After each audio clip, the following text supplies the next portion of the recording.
Okay, so what were we doing? All right, We so were searching. yeah, last time the party that was trying to come down, track the bandits to find a missing boy by the name of Sonny Boyton. Y'all tracked, uh, what?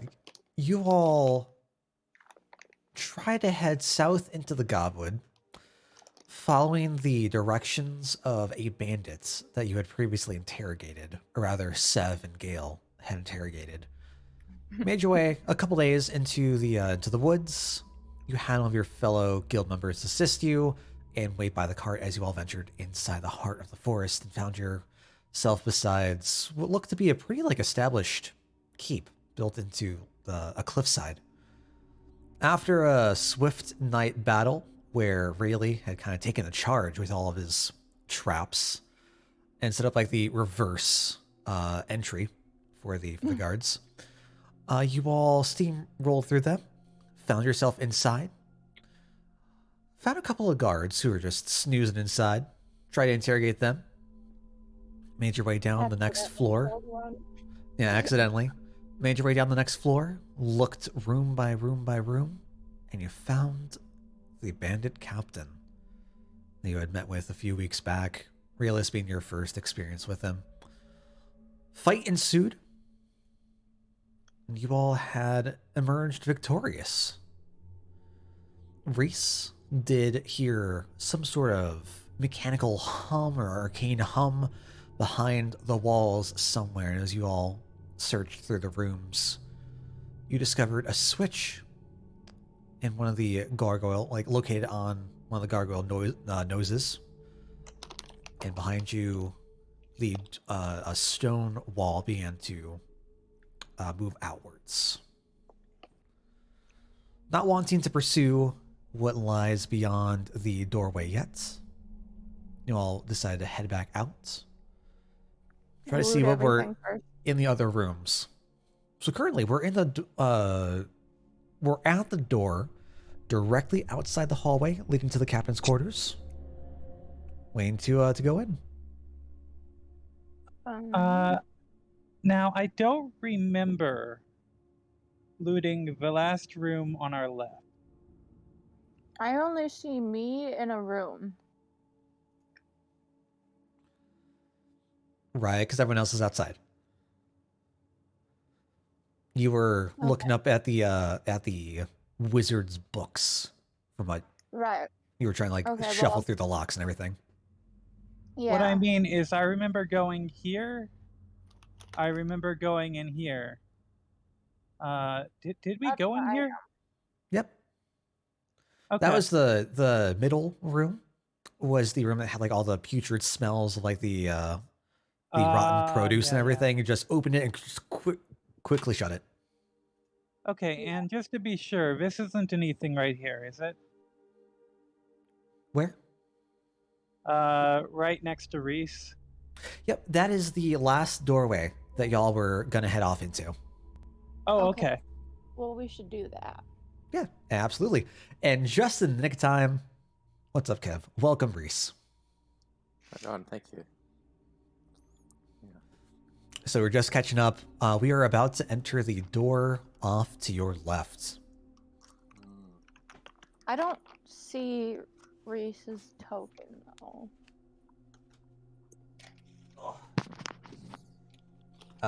I can assure you it is right there. I see me, Rayleigh, and Gale. Oh, weird. I do not know what to tell everything. I see Gale, I see Sev, I see me, I see Reese, and I do not see any duplicates, which is nice. Very nice. Instead of duplicate, we have missing person. It's in the chat. All right. So are you?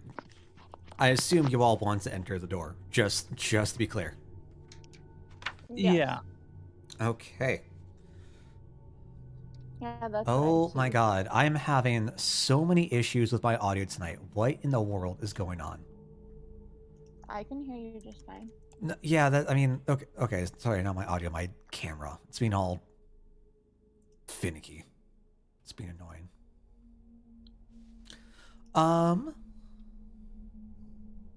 Sorry, I'm trying to get to the section in the notes. Pop. There we go. So as you open the door, the large creak echoes throughout the hallway, reverberating off the stone walls, and you continue to push the door open. And as you make your way inside, you see shelves attached to the walls carrying lots of just mundane items and tools, along with a few barrels over in a corner. And a table rests against the far wall, whose items are dimly lit by the torch above. And I look at what these mundane tools are. Yeah, you see a lot of like lanterns, rope. I see a couple of like ball lanterns. If you were We can to always use more rope. like crack open the barrels, you'd see oil, Oh boy. water, just other like various everyday general tools. I see. And take some rope with us. Yeah. I kind of want the Take the rope. oil, but it's so big Yeah, there that are 4 bundles of 50-foot rope. They're all like just coiled all after each other. Okay. Some extra rope. One for each of us. Suspicious. Oh boy. Definitely not on The purpose. subterranean, like, death pit that's, like, underneath I the do have Slayer. like a plethora of grappling hooks with me. I have now. convenient. I have 4 grappling hooks. Huh.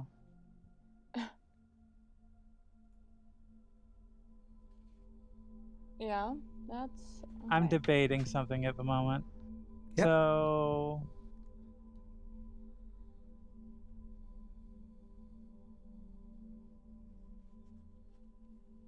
let's see. I have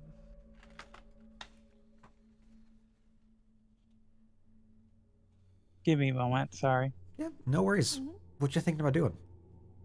Well, you see, one of the traps that really helped us get through the place was lantern oil. So it would be good to have some extras, but I was trying to find where my flasks were. I think I used 3 flasks outside. Yes. That sounds right. So I probably still have like the empty flasks. Yeah. Yeah. I mean, if you want to like dip them in, not a problem at Right. all. Okay. Then I'll get 3 oil flasks from that. Cool.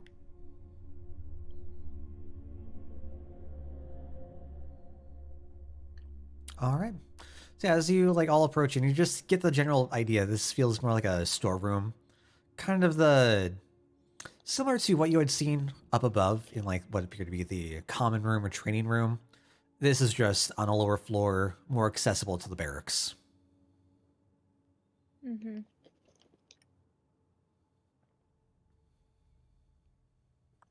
Well, I think we've explored well enough. Yeah, so we've got 2 different directions we can go. We've got the direction that probably holds Sunny Boyton, which is the door that Locke is sitting next to.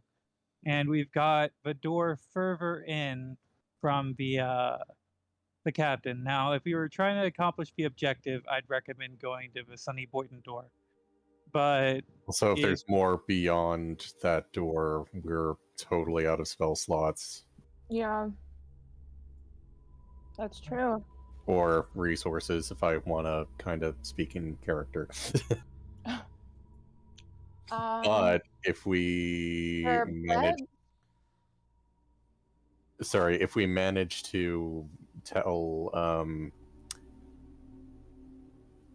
what's his name with our cart that we, Oh, Elmley. yeah, Elmwe, there are beds here. As long as no one comes back, I mean, the place is basically ours now for the most part. Yeah. Maybe like 2 people can go out and grab Elmy or something? Or We still gotta guard the horse. Like, Oh well, yeah, that's true. Okay. If only message worked at a longer distance. As a reminder, you all did see horses underneath the left tower at the entrance Yeah. of the keep, and there was like one extra stable, like pen inside. Right. Okay. so in theory, we could quickly meet up with him, assuming there are no sentries around. Yeah. Right. I think we effectively killed everyone, or, well, I mean, there might be like 2 guards left, but they're either asleep or otherwise incapacitated. All right. As far as who should go, I volunteer myself because, good cantrips that I can still make myself useful. Before getting back to rest. Who else wants to go? Well, I mean, I guess if the door's locked, there's not really any purpose in guarding it. And I still have at least one spell slot left. Okay.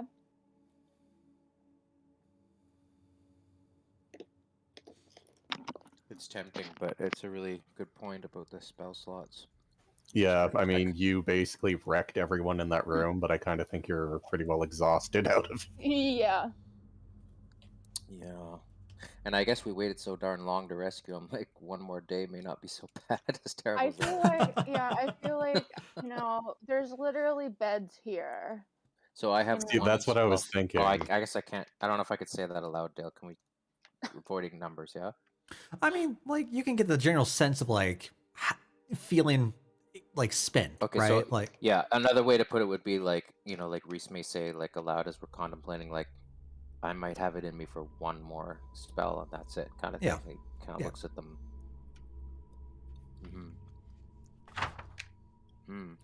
I'll also, just as a reminder, I'm not sure if it'd be fresh on your minds, you did pick up the letters addressed to the captain as well. One going over how an individual known as S. Morlow referred to the captain as Alvaron, saying that he was planning on coming by in about a week's time to pick up the golden calf that they had found, making some sort of remark that the plan has been completed. Well, I mean, we'll only need 8 hours at best, so we won't be here that long. Yeah. Okay, and so who's going out and who's staying here, or are we all going out? I'm going. It's up to you guys. If Is you there want anything to. in the letters that may indicate like this is time sensitive, like? I can go ahead and read them again for you. Dearest Alvaron of the Iron Rend Band, send my finest regards to the boys back home. I know how tirelessly they work on the farm. We still haven't found our golden livestock, and the boys might need to work a little harder lest that become cross. Remember, a golden calf will be on its way home, and the cart should carry what we need. Deliver it, and our business will conclude. While it's been a pleasure, I can't leave loose threads left to be unraveled. Talk with you soon. Forevermore, S. Morlow. The second letter was kind of like shuffled beneath this one. Dearest Alvaron of the Iron Rend Band, salutations are in order. Seems our golden ticket has finally come in, I hear. I'll be arranging a trip to come retrieve what I requested in the upcoming week. Make sure the calf is still breathing when I arrive in roughly a week's time. I'll prepare the proper arrangements. You will know who I am at the wolf's call. Prepare your men and stay nearby. Forevermore. Dated around the same time as it would have been sent or received. There are no Well, dates. is it dated Just, at all? Okay. just the text. Is it clear whether these were letters to the captain or from the captain? Addressed to the captain of the Iron Rend Bands. Okay, so that at least clears up one thing. Okay. Yeah, so I guess we're worried that someone could come calling right around now. Yeah. Can we? Does any of us have any sensing powers as to the age of the ink. Can we do that? Does anyone have that ability? Like No. No. Okay. Uh, Okay. does anyone have proficiency with calligraphy tools? Let me I check. might be the didn't know that. closest one to that, but I have like the scholar background, I think. Or I let me mean, double yeah, check. as one who very much often does work with inks and such, thanks to book, but I don't know. I'm thieves' tools kind of gal. Yeah. Fortunately, I don't think most of y'all would have any sort of idea on how to tell the age. The ink looks like it's been dried for a while. Yeah. Just kind of become one with the parchment. Yeah, I mean, I have a 5 insight, only a 1 investigation. Yeah, so I don't think so. I don't know. I can Maybe. try insight. Where is the room supposedly with Sonny Boyton that Hemlock found? Right up the hallway. Up towards the very top, he is right Okay. next to it, guarding the way. Maybe we should just go Let's quickly check that, and if there's Yeah. nothing there, Have we knocked maybe on the we should door? continue on with the plan. Yeah, we I can mean, always, that's a good point. we can always just like We have can him come back and rest if we need to rest, you know. Yeah, and I mean, honestly, if we go over and we go and get Umley, one of the first questions he's gonna ask is, "Did we find him?" And if we say no, he is. I mean, I don't know how he's gonna react. I think I know how I would react after waiting all this time. Like, It'd definitely be a question of priorities, and the priority of get Elmley into a stable would seem a bit of a strange one. yeah, that is a fair point. All right. Go ahead and check the door. Oh, now I see Reese. I am so confused as to why I was unable to see him until just now when I moved myself. I don't know what to tell you, unfortunately. It's like he just popped up out of nowhere. Okay, well, I'll go check the door. Okay. So you all can make your way down to the next floor. Mm-hmm. Where is? There we go. Okay.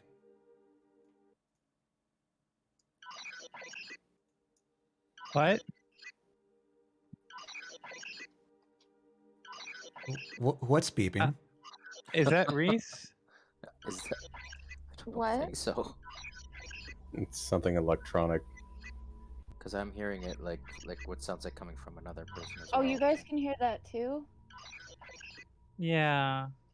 Okay, I mean, my computer does that sometimes when Roll20 needs to be refreshed, but if you guys can hear it too, that's not a good sign. Can you please do something about that? It is very distracting. Uh,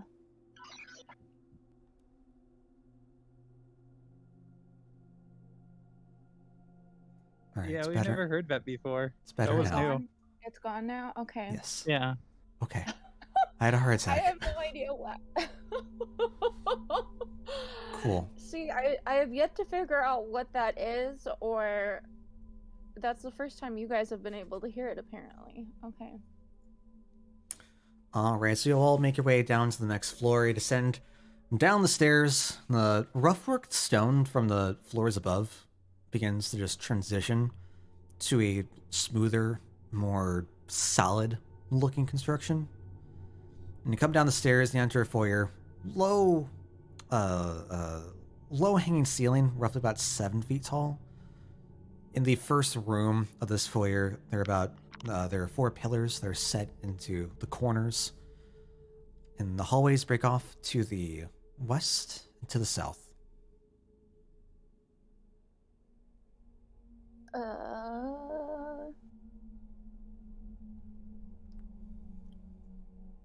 I I guess.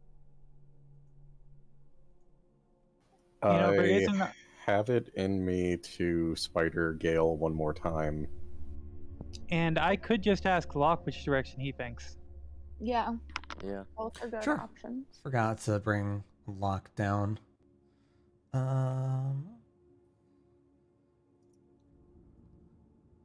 There we go. And I have one more spell slot for locate object, but I'd rather not use my second level because I Yeah. might need it for one last spark skin if things get hazy or That's hairy. fair. Sure. That's why we have a ring and Locke. So, Yep. Locke, try and find it. Where's the smell coming from? Yep. Go ahead. Give me that perception. Okay.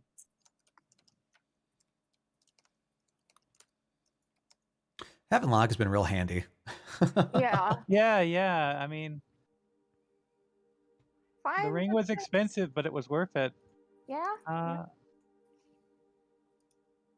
I'm trying to remember how I do perception. It was something small. When you look at Locke's character sheet, that'd be, yep. There. Cool. Oh, cool. Fantastic. Locke is gonna like circle the room a few times, nose just bonking up in the air occasionally, just trying to sniff out wherever the trail kind of like crosses in and out of and leads to. It begins to move towards the south. Well, Slowly makes his way down the stairs and just kind of sitting towards the end of the hallway. you know, I think okay. So if we're trying to be careful not to run into enemies, maybe I should stealth and take a quick look to make sure we're not walking. Oh, okay, well that's not gonna go very well. While there are a couple of torches placed around, you kind of like stick your back to the wall and just believe you have become one with the shadow and one with the stonework of the wall. Yeah. Alright, well, we're gonna go. Yeah, I'm just gonna follow Locke. Sure. Yeah. So Oh, the following good boy. Yep. Yeah, following I'll just Locke, follow behind Locke as well. head down a short hallway, come to a thick wooden door. The door has a metal slat that is currently closed around eye level. Beyond the door, between like Locke's panting, as he's just sitting down, just mouth wide open, tongue hanging out, you hear what could be like the muffled sounds of someone snoring. Snoring. Okay. Okay. Probably another guard. Yeah. Oh, can we assess the age of the person by the snoring? Like, sometimes you can tell if it's older people have a certain snore, I would say. Yeah, that's fair. I would say this snore Or is the you can even tell equivalent. sometimes if they're fatter too. Sorry, what were you Or saying? if the snore sounds masculine, feminine, or young-ish. So, I would say that this snore sounds like the equivalent of like a dad sneeze. So you snoring at night. Yeah. And basically, if this person were to snore, it would collapse the entire building of all around us. Yes, if So they weren't Dale careful. Definitely Dale snores. I swear, like, I heard at 5 in the morning the other night, like, I heard the neighbor walking around, and I'm like, I bet Dale's snoring woke him up. I believe still it. think we should go in there, but if you all want to check this door second, that would be fine. I mean, if Locke thinks that this is the way, I'm surprised nobody said this is the way. This is the way. This is the way.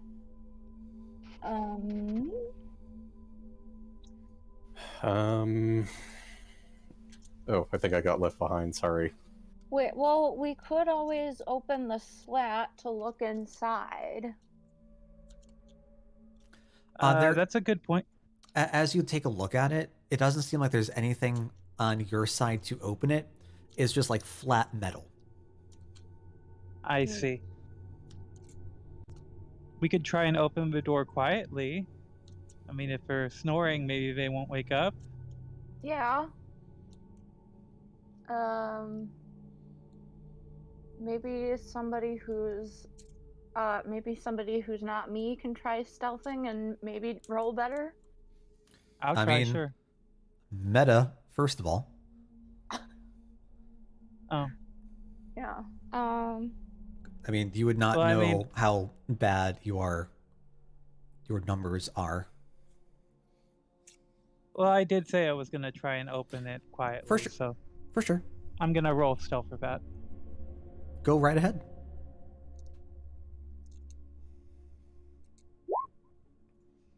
And with a 10. A little better. A little bit. Maybe a bit better.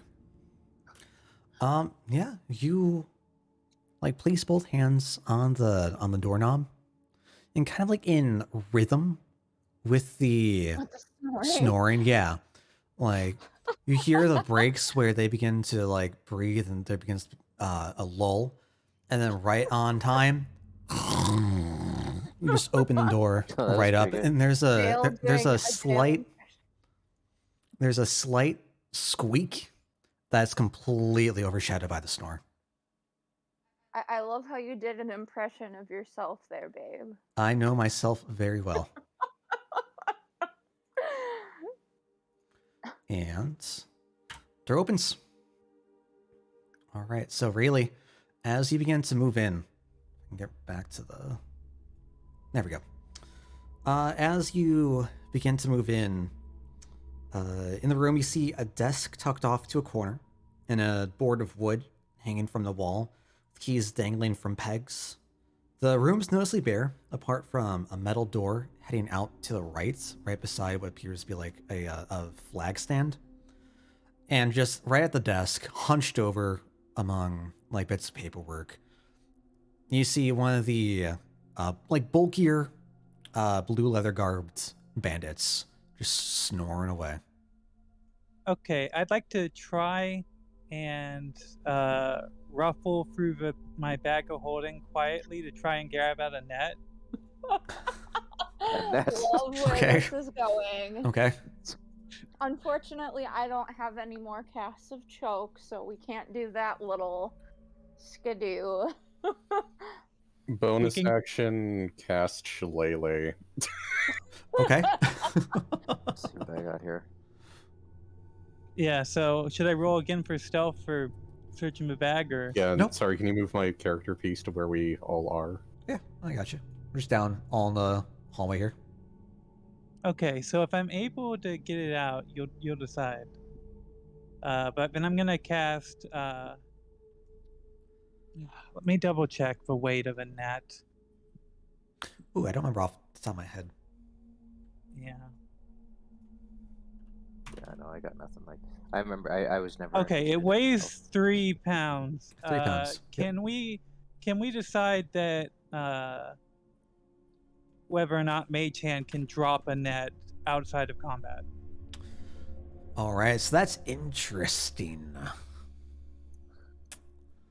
Because the Mage Hand can carry up to 10 pounds, right? Right. It's not supposed to directly attack. Right. But so a net also doesn't deal damage, and we also aren't in combat. normally,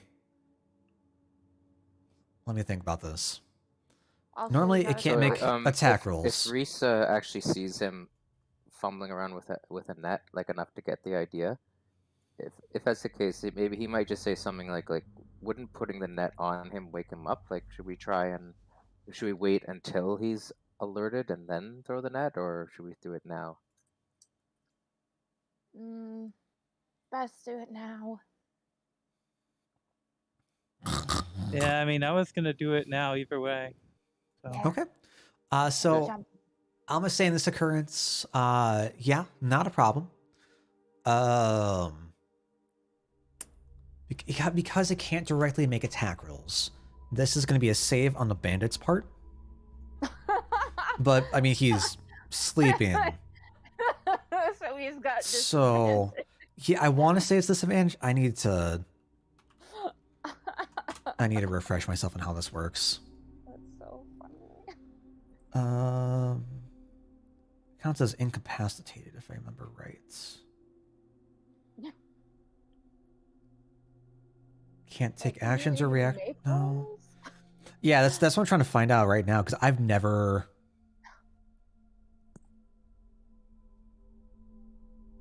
Yeah, and the only reason to okay, use Mage okay. Hand is I'm assuming it's quieter. I'm gonna go with that. They're currently unconscious, being in like a deep, deep sleep, so they just automatically fail their dex save. So you just finagle, like you grab the net out of your pack, just fish it out, pun intended, feed it over to your mage hand. It just floats over, plop. And as you see the net like make contact, you see the shoulders begin to like get up a little bit. See his head begin to move upwards, licks his lips, and just Perfect. falls back down on the desk. I have very much seen you do the same movement too. So basically, this guard is just Dale. Yes, this is a I self-inserted myself into my campaign, yes. A lot of film directors will give themselves a bit part in their film. Maybe that's what this is. One of my favorites I'd love pointing out is Peter Jackson in every single Lord of the Rings movie. I knew yeah. you were going to say that. Yes, exactly. We're going to talk about Lord of the Rings again. He's very hard to find in Lord of the Rings. Like at one, I guess he's in all three of the movies. Yeah, at one I think point he's a pirate, and I think at one point he's an Orc. Yeah. So, if I remember right, in Fellowship, he is eating a carrot right after the hobbits get to Bree, as they're going to the Prancing Pony. In Return of the King, he's one of the I forgot what they call them. One of the Eastern men that Sauron had was bringing over. Right. And then in Two Towers, I don't quite remember. I want to say he might be an orc. That sounds right. Might have to rewatch those now. So yeah, this guard is just Dale's self-insert. Anyways, net goes on. He's just like tumbling over, just dead asleep. Yeah, this is Dale. Okay, well, I say let's just get going, quiet. Try not to wake him. Sounds good. All right. Okay.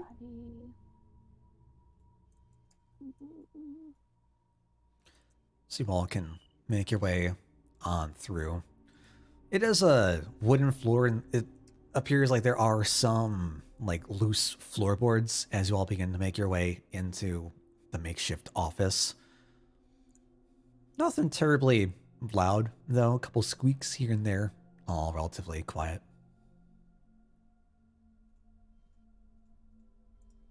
All right, well, I'll describe the door. So off to the right, you see a metal door, and similar to the icon, the engraving, the symbol they'd seen in the door above, you see what appears to be like a square window with 4 vertical bars, like placed inside. And as you peer through the bars, you can see a row of cells before you. All right, well, should try to get in here. Is this door locked? Try to reach out for it, try to open it. A little jiggle. It remains in place. All right, we'll take out. How many keys have we accumulated now? I know that I am in possession of them. It is worth noting that this room has loose keys, so I could try and snatch them with the mage hand. Okay, yeah, good call. Okay. You're gonna go with try to like finagle the mage hand to pick up the keys from the hooks, from the pegs. Go ahead, give me a sleight of hands. Yeah, I mean, honestly, at this point, I don't care too much if he wakes up because he at least has to He's get stuck. out It from has the under a net net on, yeah. first. Fair. Yeah. Oh, Oh, perfect. okay. So there are 3 keys set along 3 of the 5 pegs. Do you want to try to grab all of them? Yeah, that sounds good. Okay. So you finagle the mage hand on over, slowly taking your time, looking back over at the guard, back over the pegs, back over the guard, over the pegs. You're able to just plop, plop, plop, all 3 right off, bringing the hand back over to you, plops it down in your hands. And as you're looking all these keys over, you see that they're all the same make. They look like the exact same key. Well, that's fine. Well- So I'm gonna give the keys over, or at least give one of the keys over to Sev. All right. Let's see if this door opens with this key. Okay. You insert the key. Give the old turn. You feel it gives some heavy, hefty weight. You're able to just push the door open. Not a problem. Okay. Cool. And before you, there we go.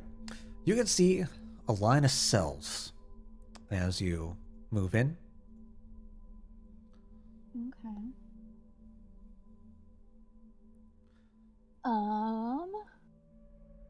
Go look at this one first.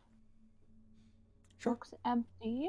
As you peer through the bars, you see like an unmade bed and kind of catch what appears to be some sort of receptacle for any sort of body matter. The smell in here is just foul. Oh, that's nice. Can we discern the smell? Is it poop? Unchanged human waste. Great. Yeah, that's kind of what I figured it was going to be like.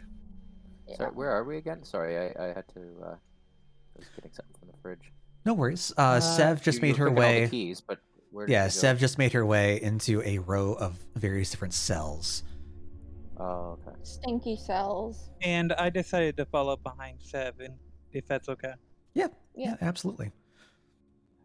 So as you're checking each cell one by one, walking down the corridor here, your steps just kind of like ring through the small hallway until you get over to the last cell, where you see a young boy just snoozing away in his bed. No snore. Kind of shifts and turns a little bit. Okay, well, we gotta get this open. Is it Sonny Boyton? I mean, he's got like a blanket pulled all the way up and his back is currently towards you. But if you were to look, I mean, he does have blonde hair, as you've been told. You could certainly assume to be this is your kid. Okay, I'm gonna,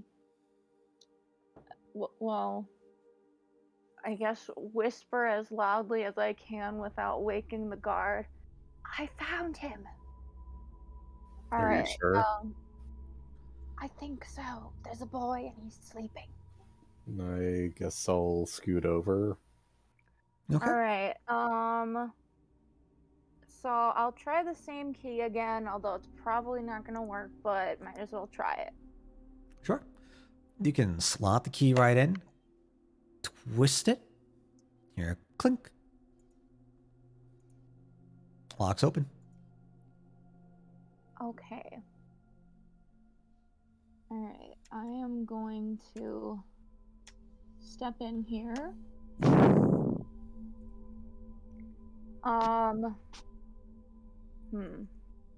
I'm just gonna gently like touch his back, see if he wakes.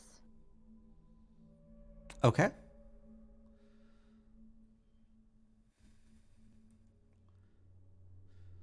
So as you swing the cell door open, just slowly make your way in, begin to approach where you see the kid and kind of like sling part of the blanket off of his shoulder and just give him a little soft pat on the back.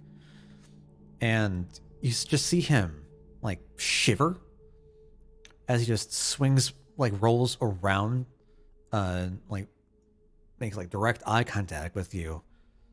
Gives off a scary little hello. It's okay. We're here to save you. We're here to take you back to your parents.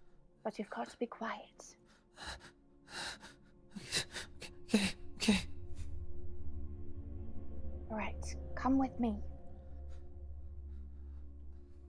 Without even speaking a word, begins to stretch a little bit as he tries to get off the bed. You just hear crack after crack after crack as he begins to get up and just stretching his back and moving around. He's taking a while to get out, but he's able to eventually, kind of woozy and unstable, make his way out of the cell. Okay. All right. Okay, let's be going now. Okay. Is it Sonny Boyden? Now that you can get a good, clear picture of his face, yeah, it's definitely Sonny. Okay, good. It like perfectly matches. Finally, let's get the hell out of here. Perfectly matches the portrait that you all were shown. Okay. Like hair has like slightly grown out now. You see like a 14-year-old kid, just like wavy golden curls in his hair. All right. Well, let's just zip out of this room. Uh-oh, it looks like, did the guard move or? No, I just try to get him closer to the desk. Okay. All right, so I'm just gonna shuffle everybody out. Sure. You all can make your way back to the foyer easily enough. You can just close all the doors as if you had never touched them. Not a problem. Yep. All right, so now all of you are back over in the foyer. Hi, sorry. Why do we shuffle everyone out? Sorry, I missed that. Because we got Sunny and we're leaving. Let's get the fuck out of here. All right, yeah, definitely. I guess that's However, everything. Are there other prisoners though? Nope, no. just the one. Okay. I do still want to check the rest of this place. If anyone wants, someone needs to take Sunny out. But I want to do a bit more looking myself. I mean, if we needed someone to take Sunny out, it could be me and Locke. I mean, Yeah, that's fair. Okay. does anyone else want to come with, or? I'll come with you. Okay, so Okay. me and Gail can be the investigators. All right. If anything happens, I mean, we can be creative. Oh, we'll be fine. All right, so really, you, Locke, and Reese can try to like guide and move the kind of like shaky Sunny off to the upper floors. As you begin to walk up the stairs, his walking begins to become more stable over time as he's beginning to like use his legs in like a large area once again.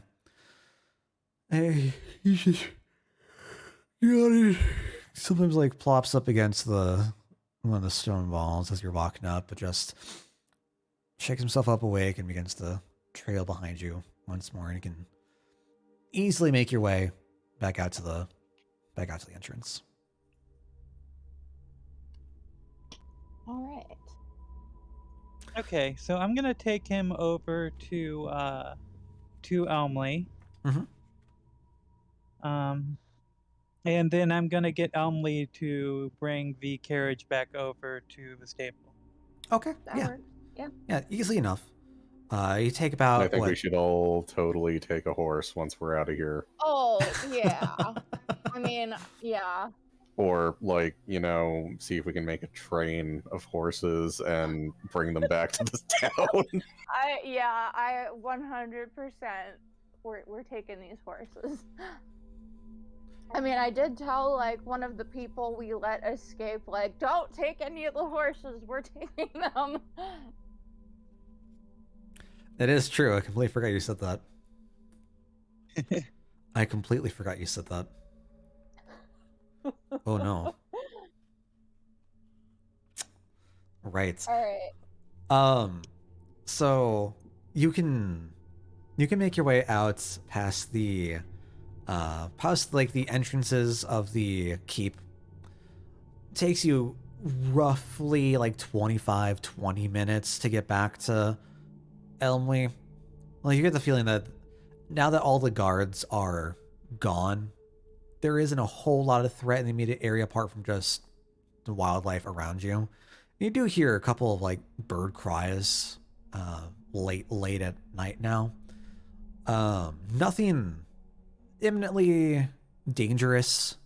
You'll just make your way back to the car and you see Elmy just kind of like in the driver's seat, feet his like tiny little legs up on the like beams, the support beams of the carts, just snoozing away as the horse has been like guided over to one of the trees and like wrapped up and tied off.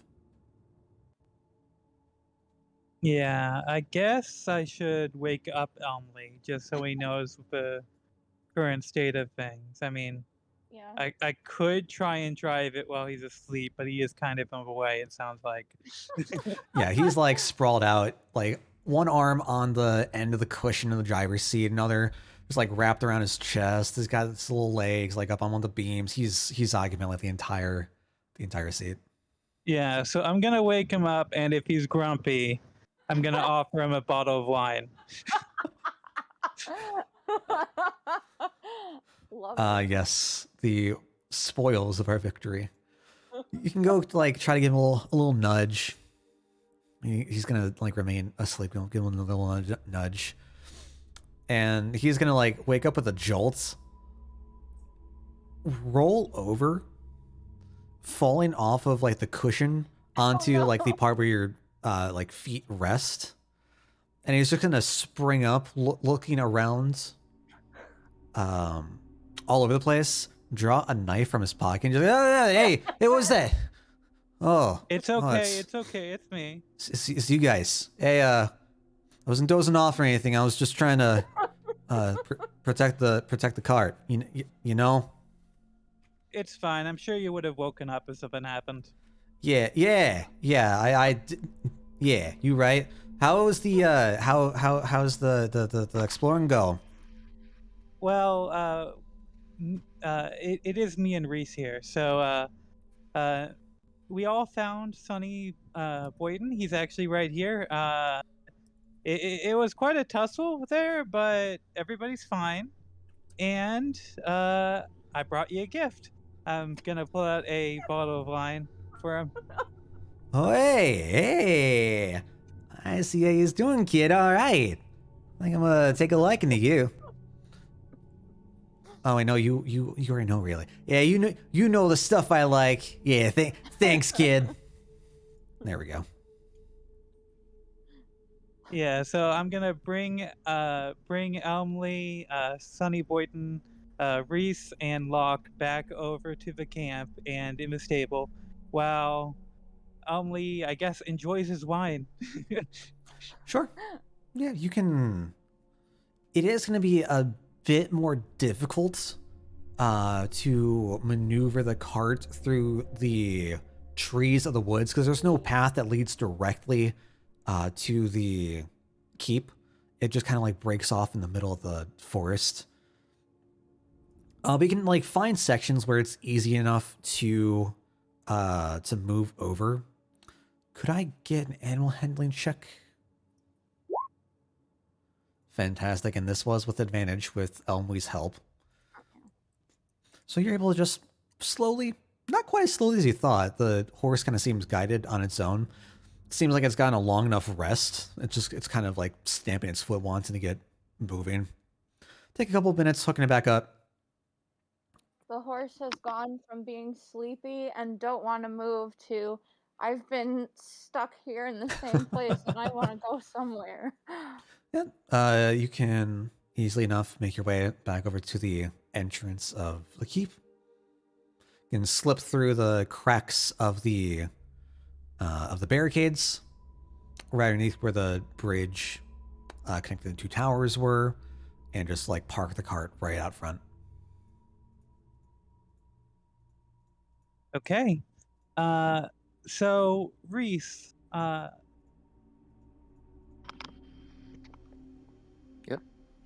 do you want to let everyone know that we've made our way back?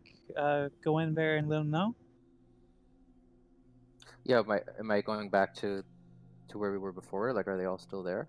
Yeah. I just figured that, somebody should watch over Sonny Boyden, and we've got me, Locke, and a maybe drunk Elmley now. So. Oh yeah. Oh Okay. yeah, let me go.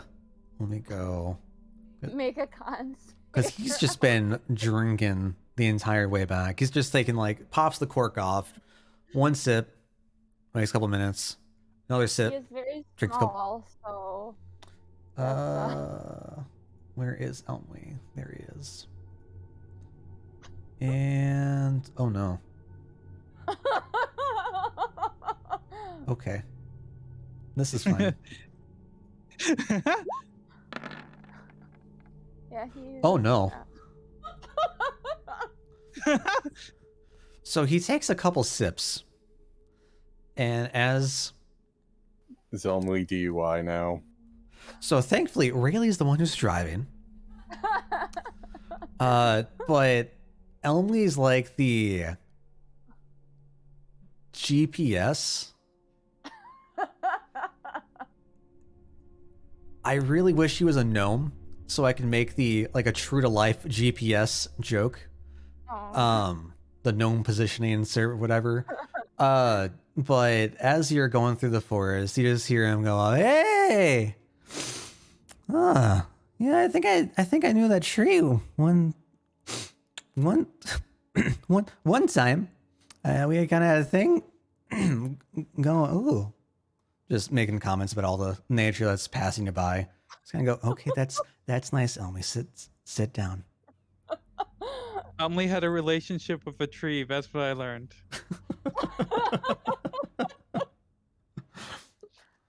Yeah, like some D&D parties have furries, like we have planties. Planties, yes. All right. So yeah, Reese, it's been about like an hour-ish altogether for you to go back to Elmley, slowly like navigate the cart back. You can make your way back through the keep if you'd like to try to meet up with everyone else. Yeah, I think so. Okay. Yeah, so I'm gonna stay with Elmley, Sonny Boyden, and Locke, and Reese is gonna go back in. Sure. Yep. Sounds good. So let's take a moment back in time. Sev and Gale, while the other party members had left to go try to retreat back to the carts and retrieve your little halfling friend, what do y'all want to do?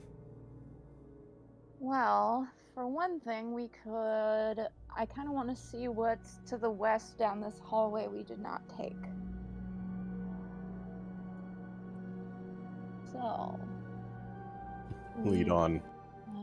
Okay. Okay. So you can All right. easily make your way down towards the western hallway, and you see the light begins to fade out, and this is not being lit by anything at all. Your footsteps just echo and echo and echo and echo down the corridor. I'm gonna have to guide Gale, aren't I? You're All right. So you two like link hands, or you like guide him against the wall and make sure that he doesn't stumble across the stairs. And as he begins to approach the edge of this hallway, you're met with another metal door. all these metal doors. Okay. There are a lot of metal doors. All right. Let's see.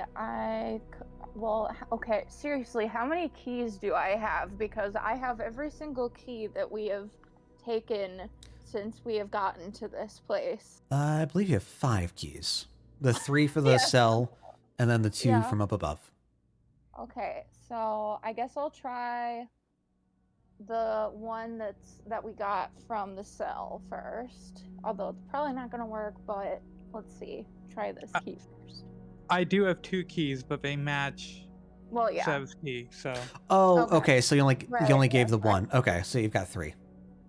Okay. All right, so I'll try the cell key first. Although it's probably not gonna work, but yeah, Sure. I'll try it anyway. So as you begin to like shuffle through your pack, trying to get to the right key that you used previously, and you begin to like pick it out, go right for the door, you see that like you try to shove it into where you think the keyhole would be, but the key just kind of bonks it. And looking at the door, you see that there is no keyhole. Oh. All right. Instead, I think we should...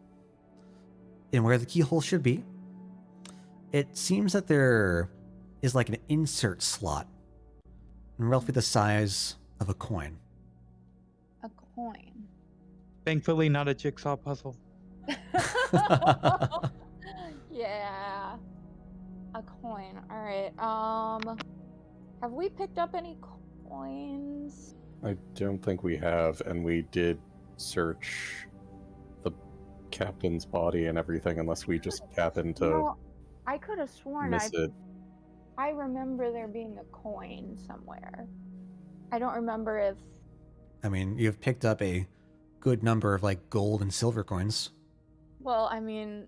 Like a blank, nondescript coin, almost. Yeah. It's more like a blank nondescript coin, not as far as I remember. I want to roll Arcana on this. Okay. Oh, wait, okay. Okay. With a 17, you don't feel anything innately magical about this door. It doesn't seem like this was made with any sort of magical construction. But through your like study of like partial history and other like various ways to barricade entry as opposed to magic, you've heard of a couple doors that would require some sort of toll to pass. So Okay. maybe like a mechanical lock almost? Or like with money, yeah. Money, yeah. All right. Well, it costs money. Good thing we've gotten some of that. I guess I kind of look puzzled at this and say, why would one have to pay to get here unless this is like some sort of amusement park? I don't know. Could I? Then I roll have a- PTSD of the Carney episode. Yeah. Revenge of the Yeah. Carnies. Oh God. Could I maybe roll history to see if I remember anything from my days with the organization? I'm not talking about 13 here. Just Sure. What kind of information are you looking for? if I would have, obviously I have proficiency with thieves' tools, so if I wouldn't have any knowledge of this sort of weird fucking lock. Is it a pay toilet?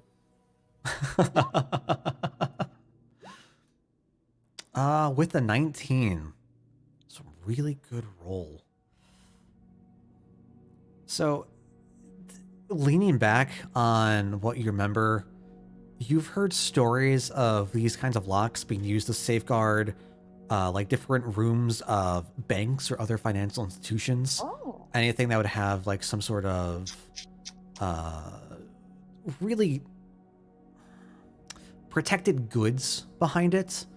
While you might not have had Okay. any direct involvement with it, you might have like overheard a couple of stories of folks. Oh, Sev would remember this kind of door.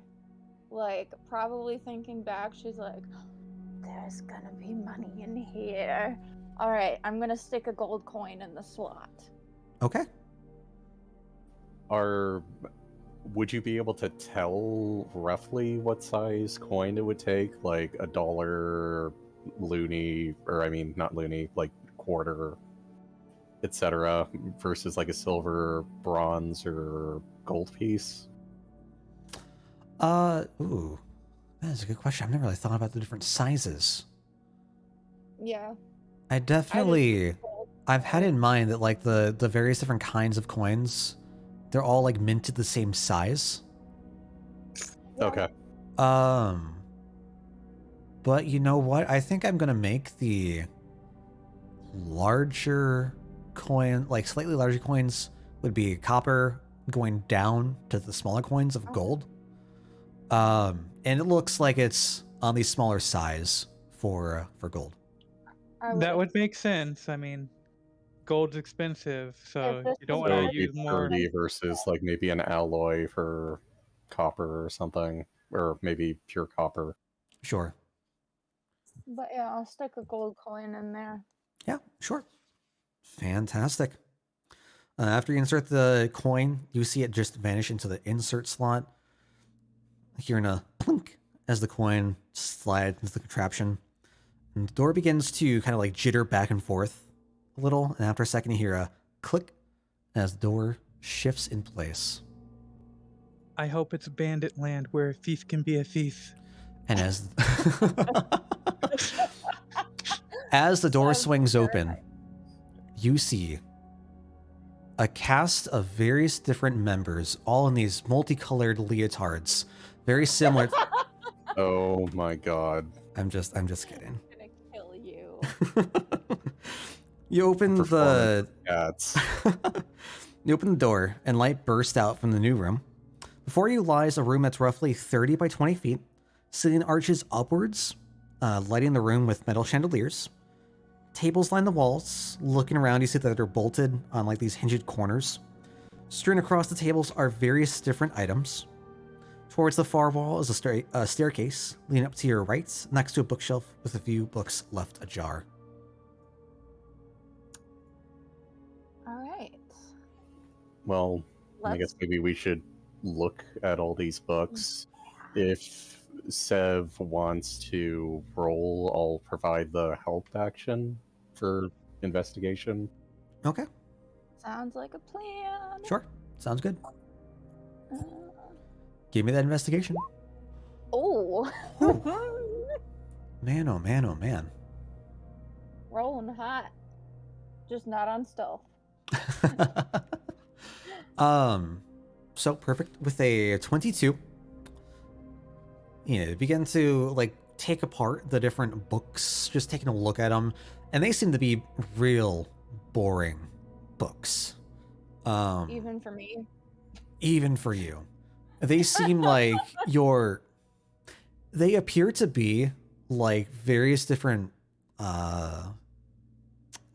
like textbooks, like math books, like just flipping Counting through them. 101, that kind of stuff. Yeah, you see like just very boring, generic like textbooks like you might find at some sort of institution or something. That just repeats, this is fact, this is fact, this is fact, this is fact, over and over again. I mean, if this is some sort of vault where they keep the money, it makes sense that they'd have an accounting book, I guess. But like, are they scientific in nature or like legalistic and I don't know, like law, that kind of stuff? Definitely not Yeah. scientific in any way. It seems to focus mostly on like math textbooks and like different Yeah, if basic it were formulas, science, I'm or interested. Yeah. I guess there could be like some I guess there could be like some law books or something about like the Yeah. like civil Definitely. affairs, like different events that had Law. happened years back that set precedents for cases that are happening within the past like 30, 40 years. Yeah. Well, all right. Is there anything else in this room besides boring books? So there is the stairway that leads upstairs. I mean, yeah. But Sev, as you're like picking the books off the shelf, flipping through them all, just trying to see if there's anything, like flipping underneath the shelf, see if there's like a button or some sort of like secret compartment. You search the shelf up and down. You don't really get a whole lot of anything, but as you get to the last shelf on the floor, flipping through, you see some familiar looking marks and scratches on the ground. Oh.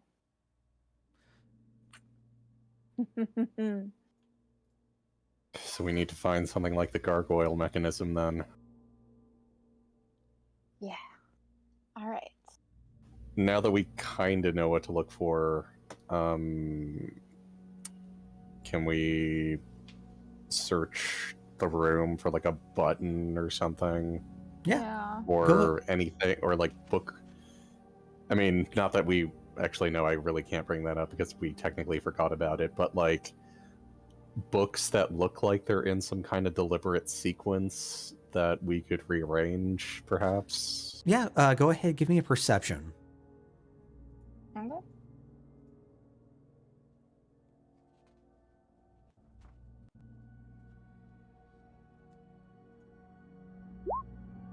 Okay.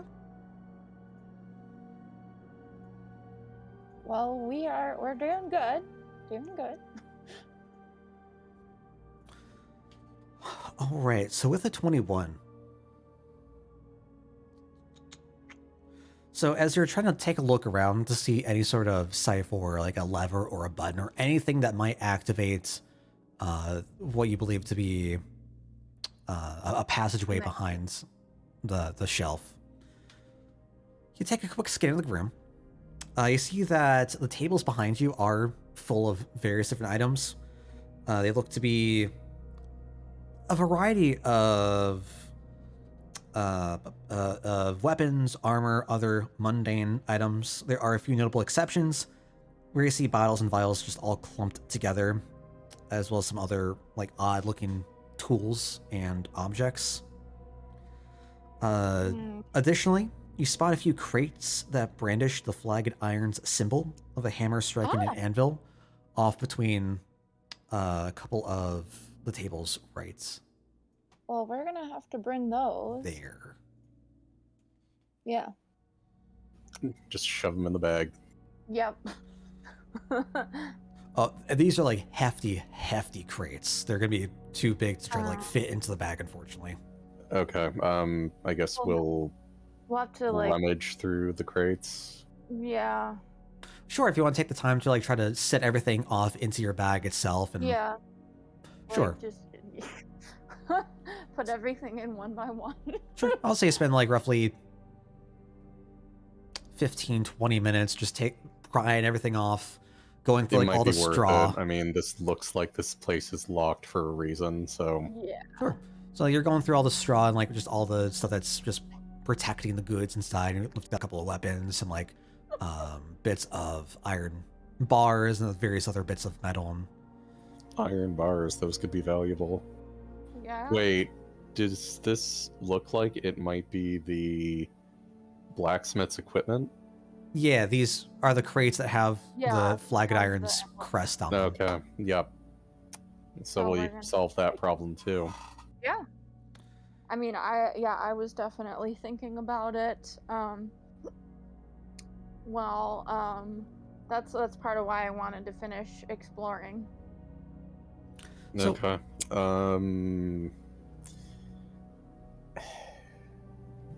Keep searching the room, I guess. Sure.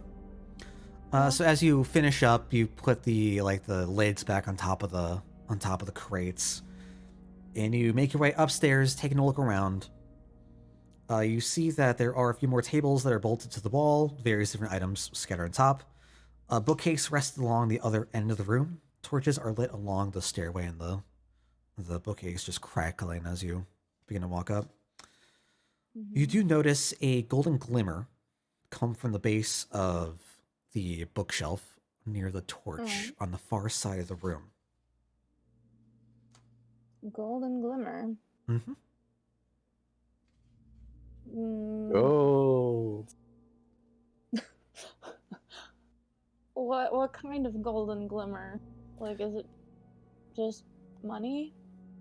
As you begin to stoop down to take a look at it, you see that, yeah, there are a few coins. They've just been like scattered around right by the corner of the bookshelf.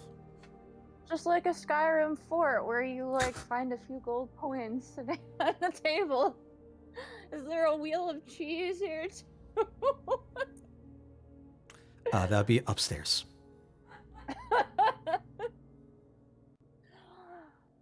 Okay, cool. So how many gold coins did we find?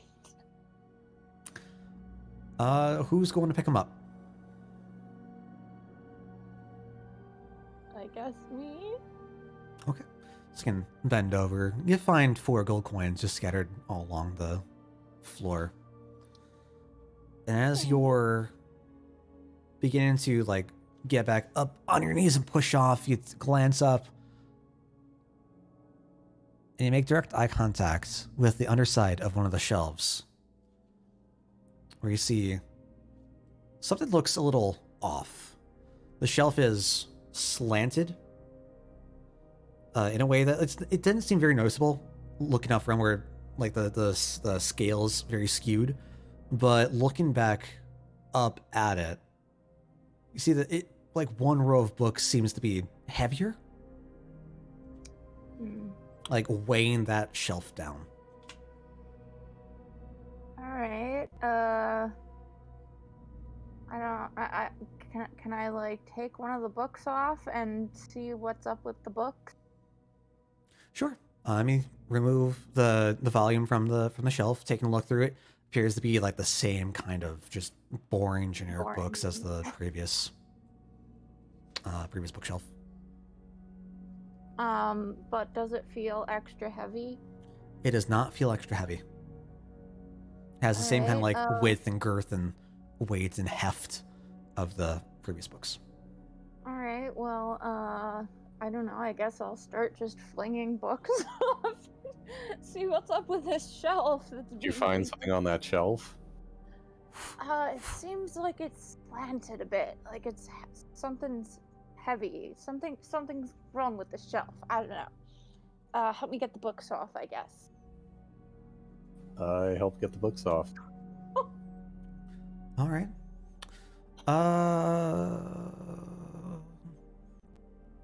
Give me an investigation check. Just like as you're like going through, trying to see what's going on. Fantastic.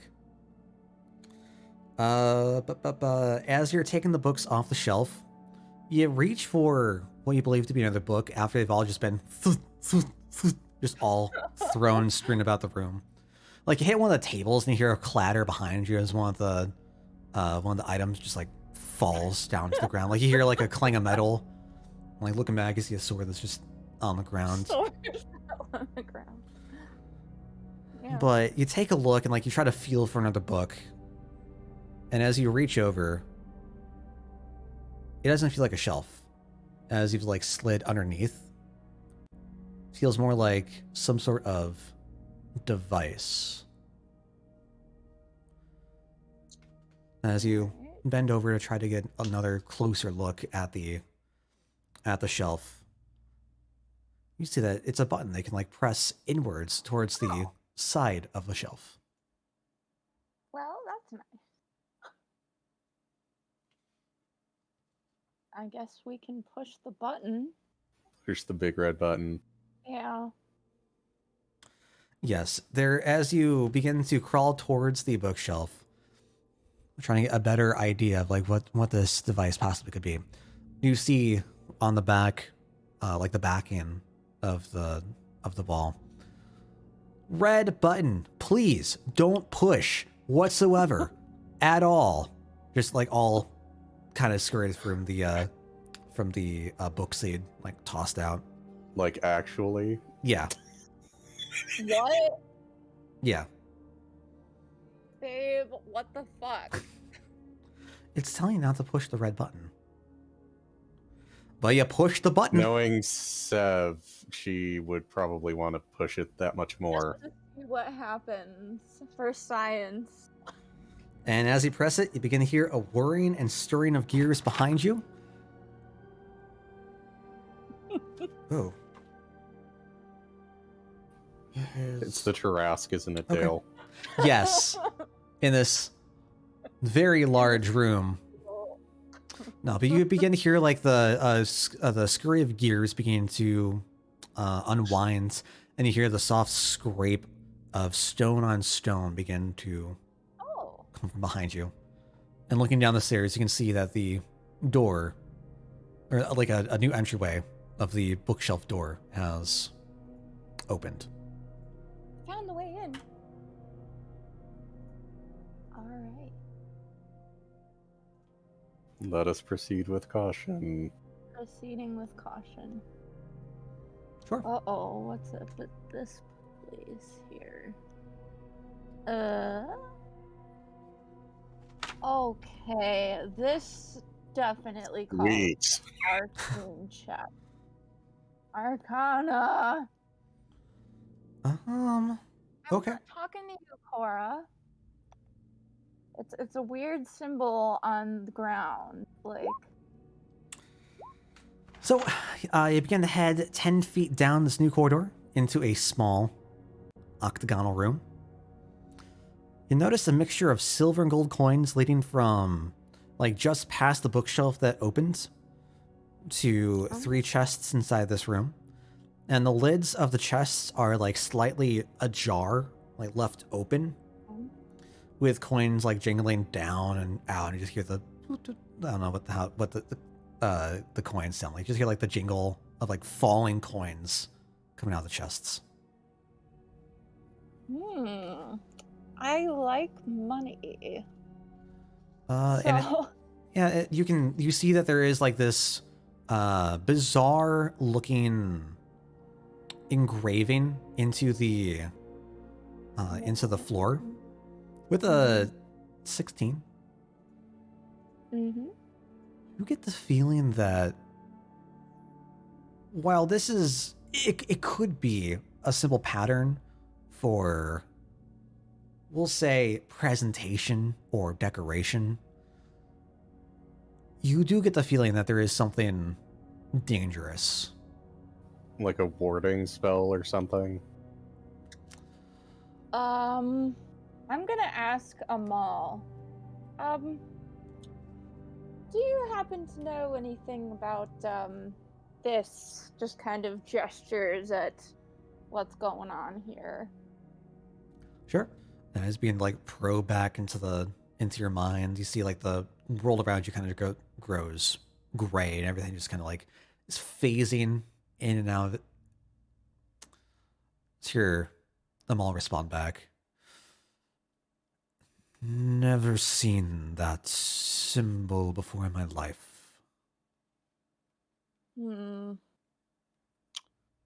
Well...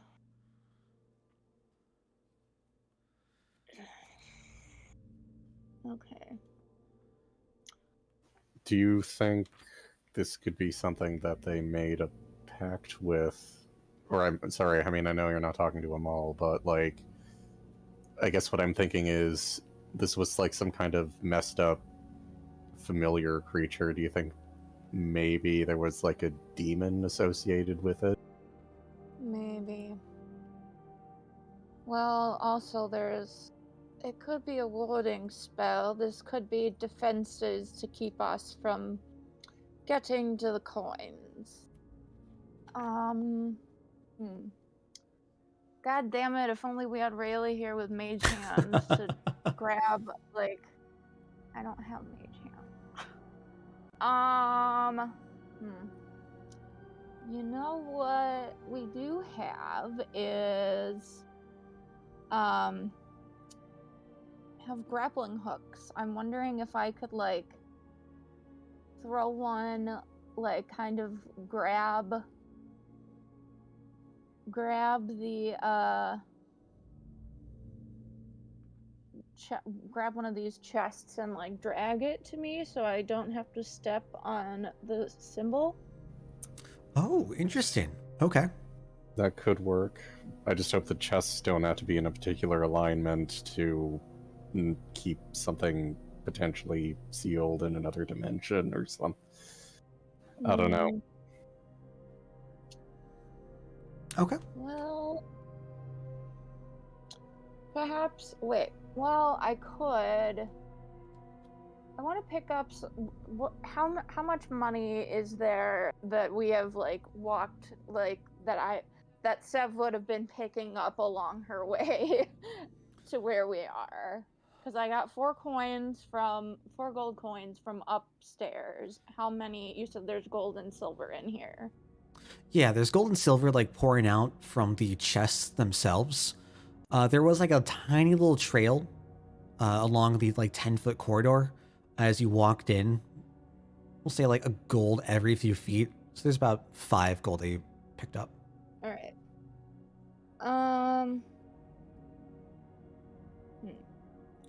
Well, I guess I can take one of the gold and just throw it. Well, maybe not a gold, because I don't want to lose gold. I'm sure I have like a rock somewhere among my person that I could throw at. Oh, well, I guess I could go grab one of the books from the other room and throw it at one of the chests and see what happens. We're back to book throwing. It all comes back. Yes. Book throwing again. Throwing a book at one of the chests. Sure. I can like go back out the corridor, take any like whatever thickest volume you see, walk back in, chuck it over at the book.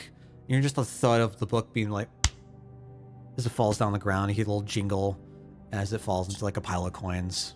There's no sort of activity. All right. I'm gonna go grab another book and then throw it at the thing in the center. Okay. See what happens.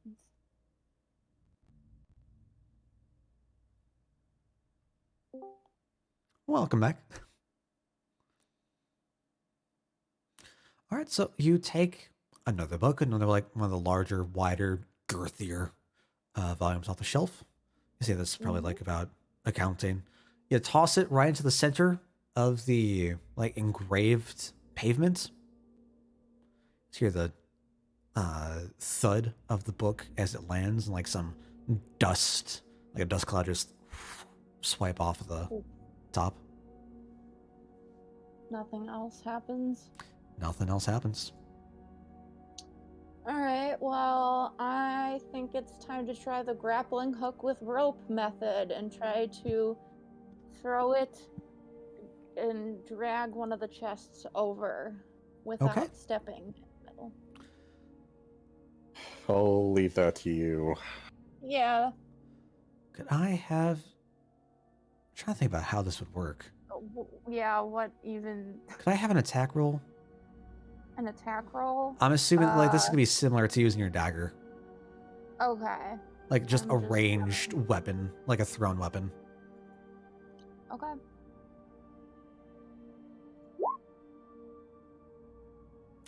All right, with a 6, you go try to wind up. You go fasten everything off together, and you go throw it, and like the lid of the chest is like pretty narrow. You're trying to like get it in like that little crack. You manage to like hit the top of the chest, and it slams down before it like kind of like wiggles back up. You just hear like the clatter of coins just break off the sides and fall into the ground. All right, well, I guess I can try again. Sure. Go ahead, try again. God damn it! This is why I don't use weapons. Nope.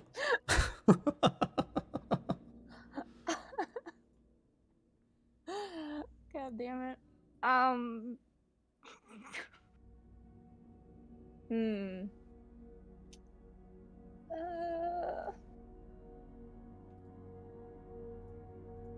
What else do I have? Do I have anything that could...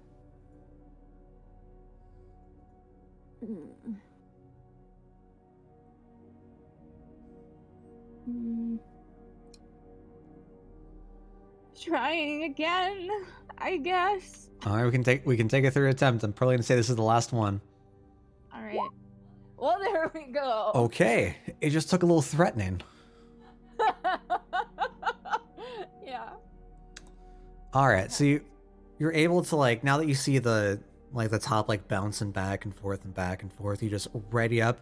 You go toss the hook as it catches like one of the cracks as the the lip is like opened up a little bit as it's going up and down. And you're able to finagle it inside in the corner. Okay. Pull her back in, just like a fish. This is a heavy chest, and as you're like trying to pull it, it's got a lot of weight behind it. I am not strong. I'm gonna need me a strength check. See that it's grappled, I'll help. Yeah. Okay. All right, so go ahead, give me a strength check with advantage. Oh God. Oh, me and my negative strength. All right. This is your idea? Yeah. Okay. All right. Oh, very interesting. Just need a little help.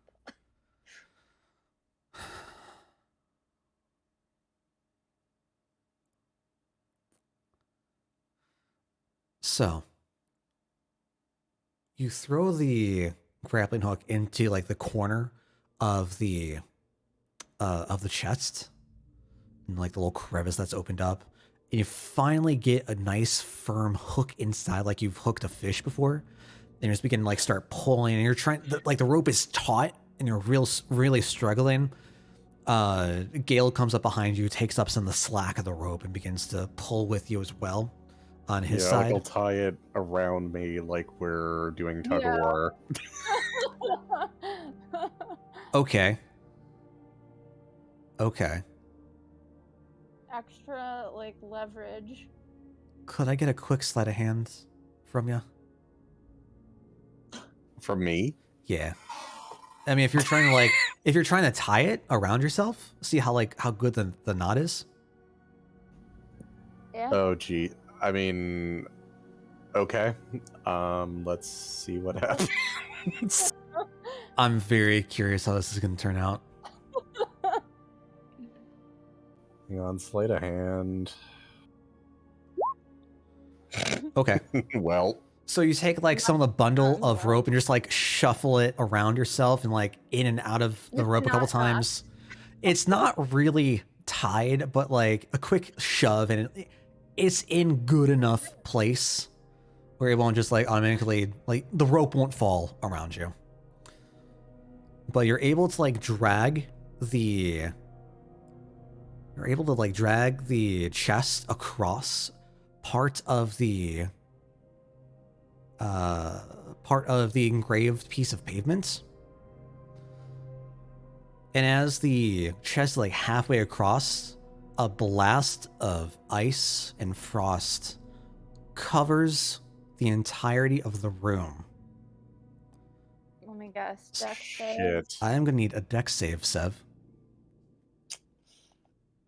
All right. I guess books don't trigger it. With an Oh, wait, 18, that was a okay. Yeah. So you are gonna go take half damage. You make the save. You see like the shards begin to fall down from the ceiling and begin to rise up from the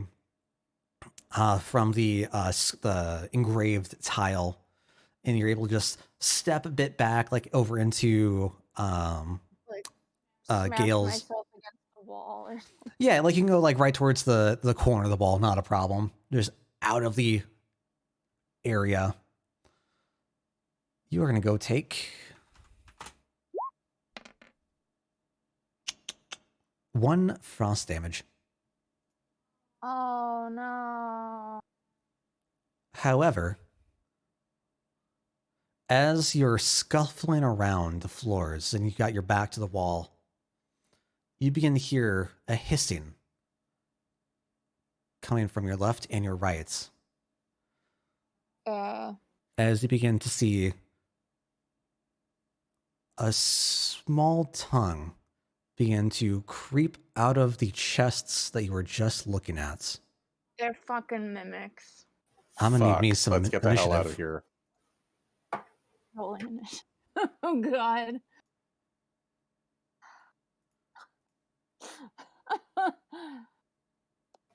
God damn it. See, I was counting on the frost spell. I was not counting on the mimics. All right. All right, so I'll say this is roughly 45 minutes in. So it wouldn't have taken a full hour for Rayleigh and Reese to get back, unfortunately. Yeah. This is why you don't split the party. All right. Let's get the hell out of here. I mean, I guess I'll say that on my turn, but like... Yeah, I'll say... Let's see, I need to go roll initiative for them. Give me 1 second. Meanwhile, we're just driving down. Tommy's having a time of his life. Reminiscing on old plant lovers. Sonny Boyton's probably just happy to be outside. Yeah. Yeah, I mean, he's very quiet as you all are like rolling through the forest, but he definitely looks very relaxed and very content to just finally be freed and be out. Just like staring up into the sky as you're rolling through. And Locke is just enjoying the smells, I imagine. Yeah. Mm-hmm. We're gonna have to get him a good treat for this, assuming me and Sev survive. Oh boy. I mean, I do have like 50 million fish jerkies, so. All right. So Is it just 2 mimics, or are all 3 of them mimics? it's just the 2 to your Just the left 2. and to your right as you were approaching the room. Like there's frost buildup on both of them, and it looks like they took a good brunt of the attack as well. Oh, The like just a layer of frost is on like the lid of the shell of the chest, like far away from you. It's just like securely fastened, it's closed. Just doesn't seem like it's got hit too badly. okay.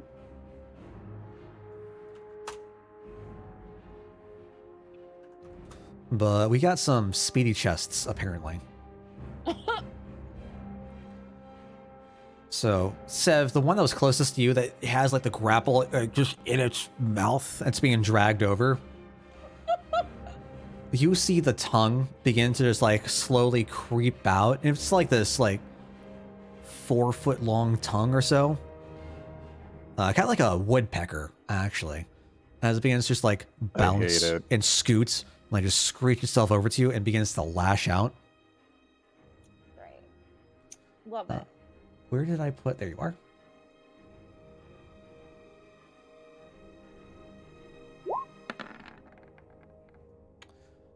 Does a 21 hit? Yeah. Back down to 14 now that bark skin's off.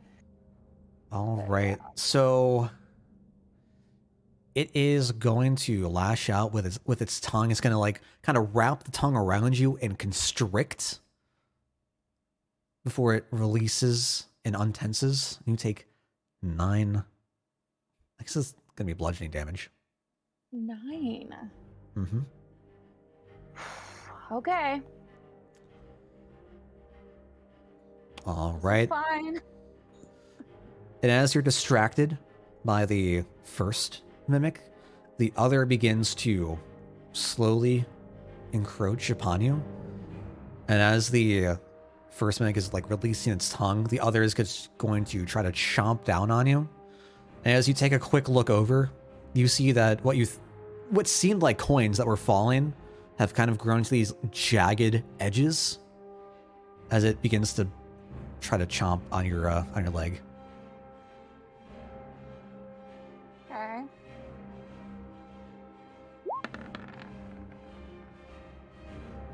Does a 22 hit? What the fuck? Yes.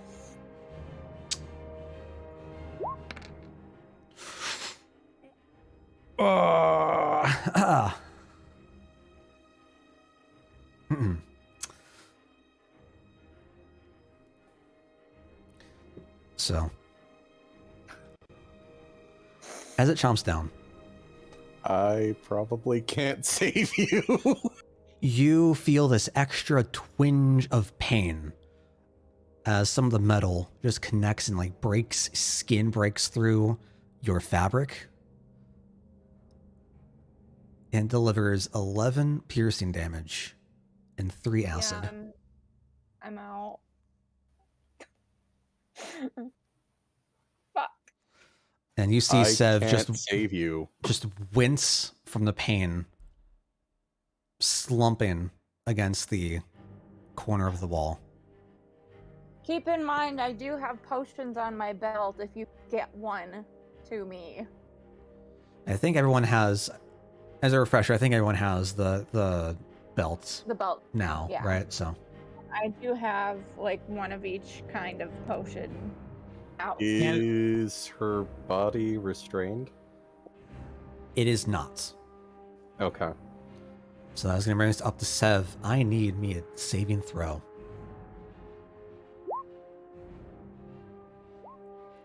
Well, And that is 1 failure. that's fine. Gale, you see the mimics just spring to life. One tongue just lashing out towards Sev. The other beginning to just waddle and begin to chomp down on her leg as she tries to like recover from escaping the frost. What are you looking at doing? Well, it's a good thing I still have some first level spells saved up. And it's a good thing I am also within touch range, because I am going to cast Healing Touch. Okay. Or Cure Wounds, rather. Yeah. Fantastic. Go ahead, go roll that healing. Oops, sorry. Excuse me.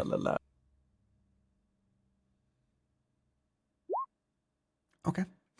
Better than nothing. I'll take it. Scramble to your feet. You see, do you want it to still be like the Legend of Zelda fairy ball? Well, that was for my healing word for this. I think I'll just have Manifest as like a green light. Okay, so like a green light begins to spark out and you feel your vigor just restored and you're able to scramble up to your feet, Sev. Okay. And as a bonus action, I will just scream run as I make for the button to seal it. Okay. Okay. Yeah. And I guess I'm just gonna have to wait for Sev to like come out. So Yeah. you have to re-roll initiative, or is she like at the bottom of the order? No, same order. Yeah. Oop, that doesn't go away. Where is it? There we go. Oh God, please miss both of your hits, you stupid things. I can't take this and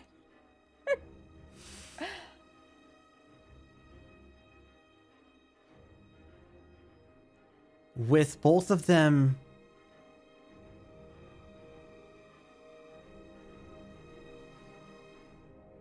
trying to think about how they would interpret this. As you're still slumped against the ground, the mimics, both of them are going to kind of like revert back to their original state and like scoot back around, walk back a little bit, and you see the one's tongue begin to just like slither back into its mouth, and the other begins to shift back, line back up, begin to close up before it begins to see you begin to lift yourself off the ground with Gale's help, and it's going to come back around and try to bite you.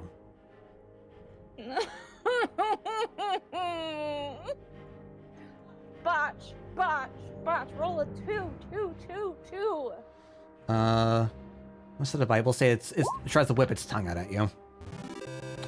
And that is does a 9 hits. No, thanks, Cyndrus. So as it's walked back around and it sees you beginning to move up, its tongue just whips back out at you. Just connects with the side of the pavements on the ground as you're able to scramble up to your feet, kind of just kick off the tongue. And that brings us off to your turn. Okay. Muffin, Well, appreciate that sub. In here and push Thank you, the thank you. button. Yeah, I'm scooting myself out of here. But real quick, before we push the button, just for the hell of it, the one that I had grappled, with the hook, god damn it, I need it to make me a wisdom save. Okay.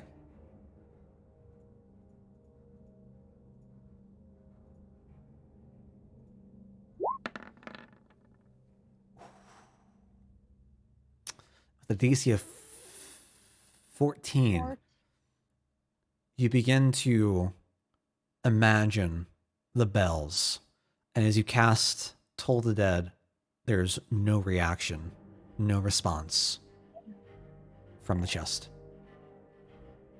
Okay. Are they? I guess I wouldn't know unless I studied mimic lore, but They're are they probably constructs? You can go ahead and give me. What would work for that? I'm thinking history. They might just. Well, not right be- now. I mean, I don't care. I mean, I was just sort of asking outside a game, but Oh. like, Outside the game, no, they're not constructs. okay. Anyway, I just want to push the damn button and get the fuck out of here. Yeah. Like, So the button was on the second floor. It was at the far end of the upper floor, past the stairs. I still have movement. okay. I mean, I would have waited to see if Seb was going to make it out alive. So, like, Sure. I would have waited maybe close, like here, I guess, maybe. Okay. So, yeah. So I'll let Seb do it. Sure. Okay. Well. I mean, she can't at the moment. Your Cast turn Roll of the Dead. is up. Mm-hmm. So yeah, that does bring us off to you. Okay, and now that I see that she's safely outside of the room, can you ping where the button was? Yep, it was right at the end of the shelf. You can I'm easily, gonna boop the hell out of that button. yeah, you can Yeah. easily scramble your way back through. You see like the clear shelf and just kind of like slide over to it and just try to finagle around underneath and you push the button and you hear the as the door begins to close once again. Okay. I'll We say should leave now. for now, Yeah. we are out of combat, but you can hear some you can hear the thwack of the mimics trying to like collide with the wall. I don't want to stick around to see if they can break it down, so No. let's just leave. Yeah, I agree. Sure. Real quick, when we were looking at stuff earlier and you said they're vials, were they vials of stuff or empty? The vials were empty. Still want to grab them on our way out, but yeah, let's go. Okay. If you have potions, use them. I only want to use my last spell cast in case of an emergency. Yeah. Okay. I am going to.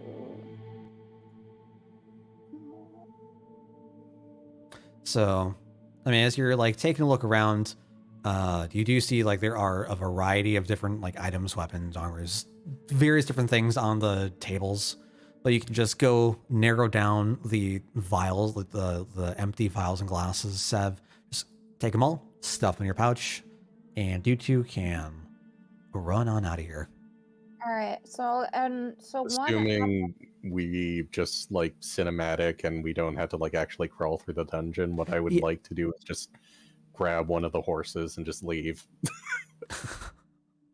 I'm still curious about what was through the other door. We have a sliver of health left and you still want to explore. Perhaps after we reconvene with the group, we could go back in. All right. Well, regardless, I'm gonna take an apple tonic, which is what? It's a D4 plus 1. That sounds right. Yeah. I don't have the items right in front of me, unfortunately, but that does sound right. 2 health. Cool. You know what? I'll take it. All right. So we're gonna leave.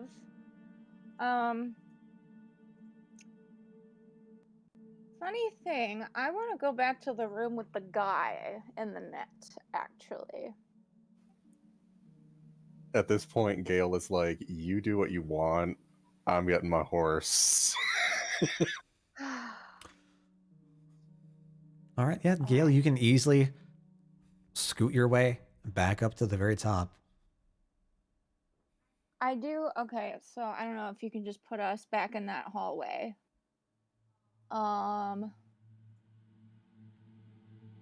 What hallway? The hallway where we went down, the hallway between here and the... I'm sorry, what was that? The hallway between this little area and the cells where... Oh, sure. So, you're right over here. And I'll pick the nicest looking horse. Sure. Yeah. You only see one horse. It's like a very like generic looking brown mare. Looks good. On the young side, it is very sleepy. It's just like legs folded up, laying down. Okay, before I move any further down this hallway, do I hear snoring still? Give me a perception.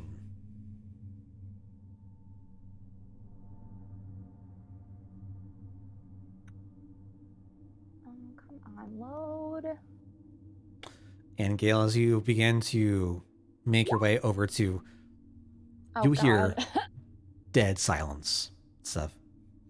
As Gale, as you begin to like try to enter the tower, try to get the horse all set up, and just like see what all's going on in there, you begin to hear the gallop of another horse outside. You hear like a little whinnying and neigh, and you hear what it sounds like a cart approaching.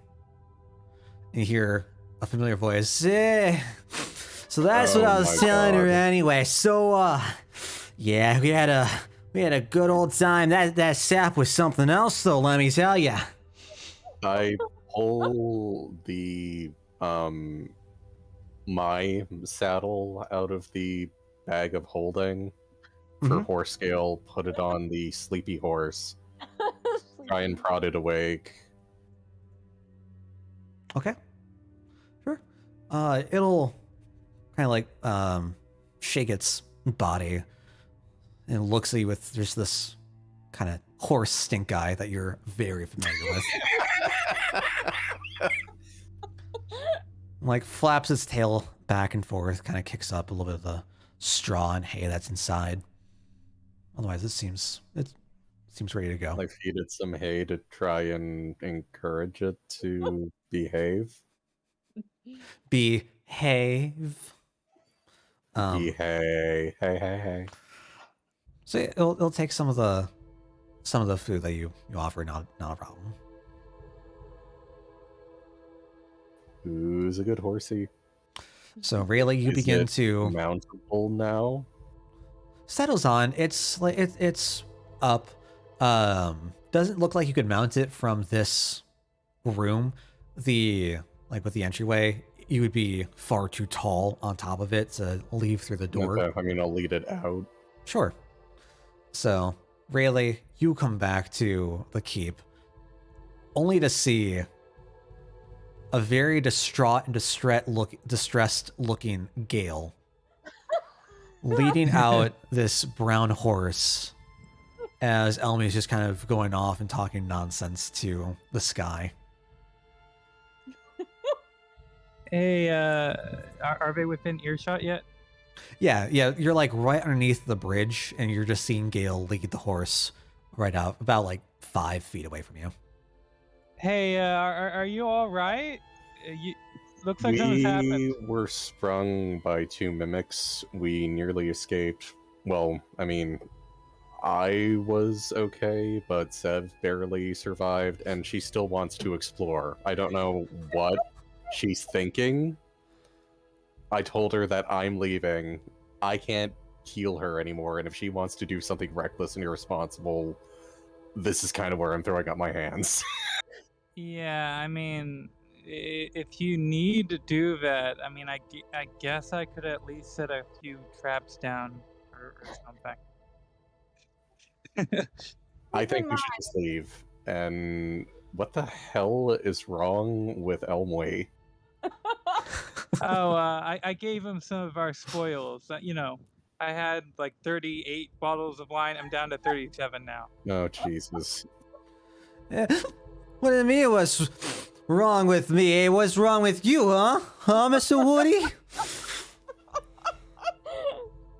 Yeah, big old tough guy that leaves. I tell you what, I got some things I meant to say to you the other day. I mean, back there, down in the caves. First Jim cracks with sleep. When you're so drunk, you mistake a druid for a dryad.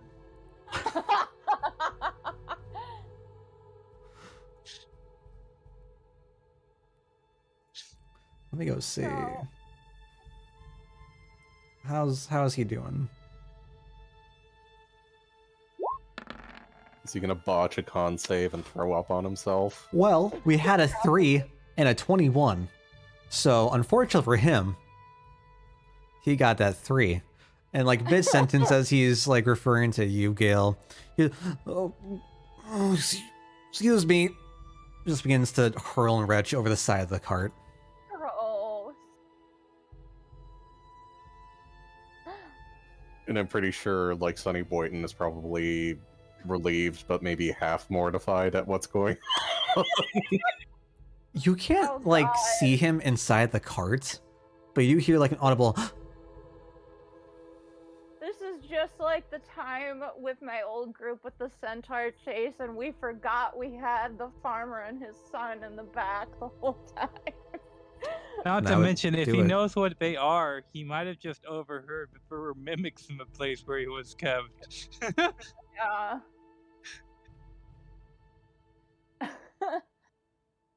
Which, might disturb you a little bit.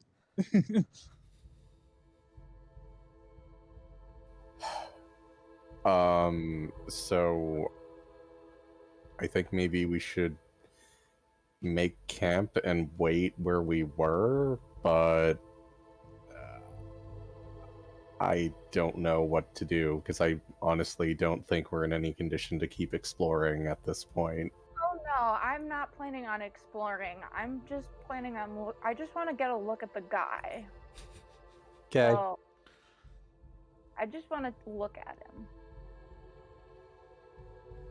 All right, so I can swap back over to you, Sev. You can. I'm just being sneaky. I just want to see if I can take a look at him. Sure. Roll me another stealth. I already did. Um.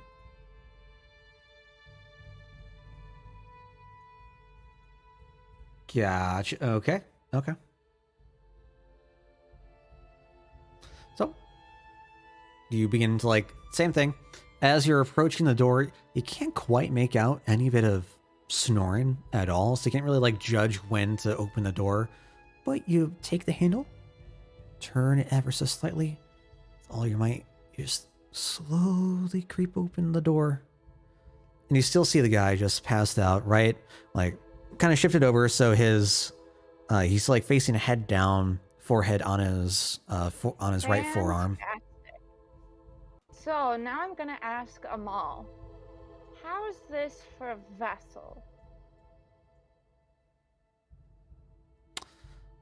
Kind of get the whole wispiness, the gray wisp coming back. I've seen better.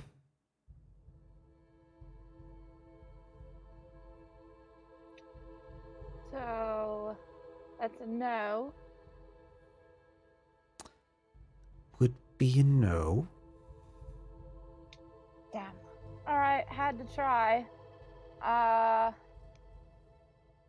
Let me guess, you're probably looking for one more magically inclined, such as myself. I will know when I see it. Damn. Alright, had to try. Alright, now I'm gonna go back out, just, leave the guy where he was sleeping. And Okay. go back out and meet up with the others. Sure. Take you about, what? 15, 20 minutes to make your way, scurry back out through the rest of the keep, and eventually you come out to see Gale holding a saddled horse, and you see a cart and a very red-faced Elmley like hanging off the side of the banister of the cart, and you see Rayleigh and Gale just conversing.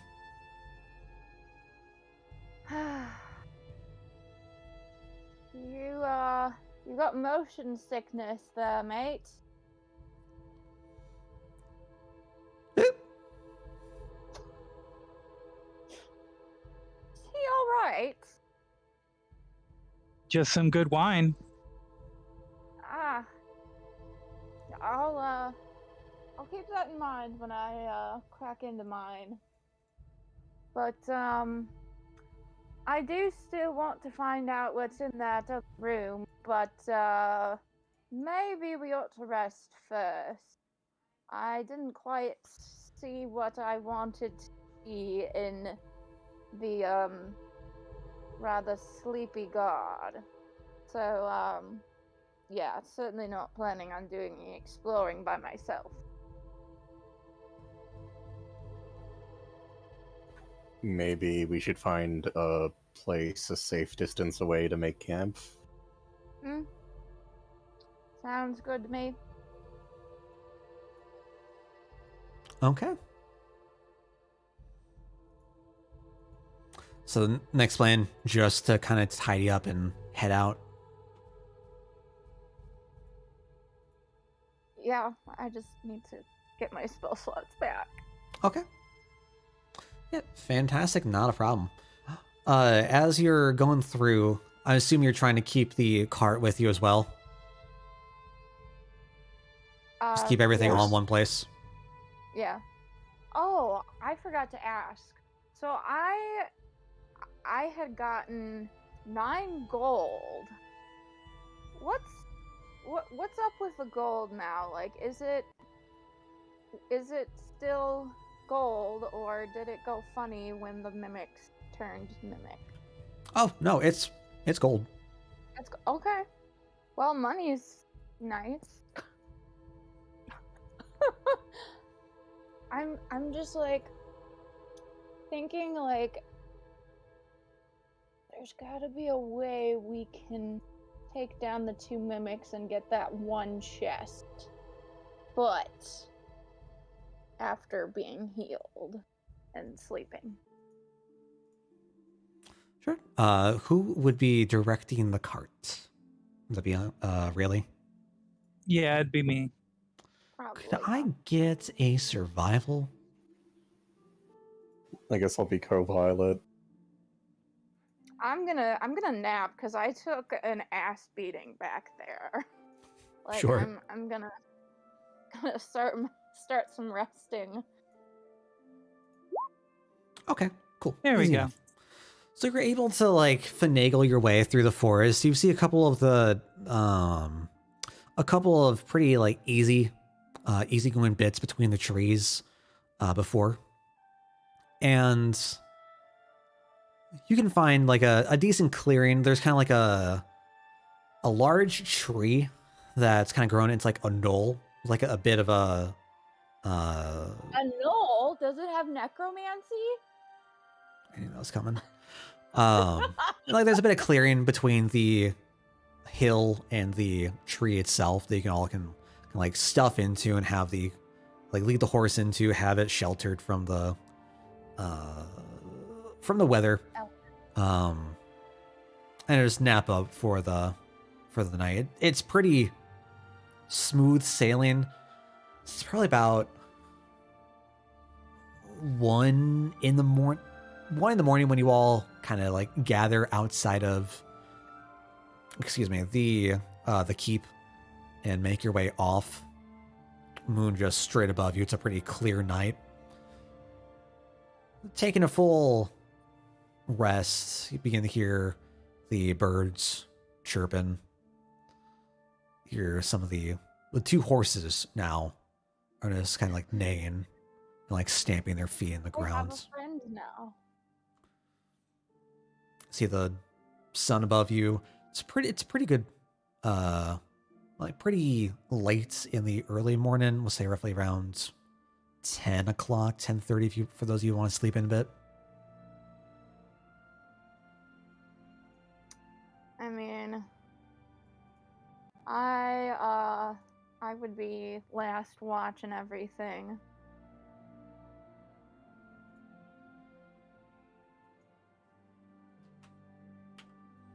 All right. And I guess I'll be one of the first then. Sure. Yeah. So I mean, the night goes off without a hitch. There isn't much that happens. So Okay. morning is all good to go.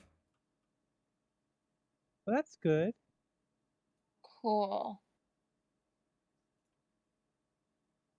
All right. So, still thinking about the room with the mimics.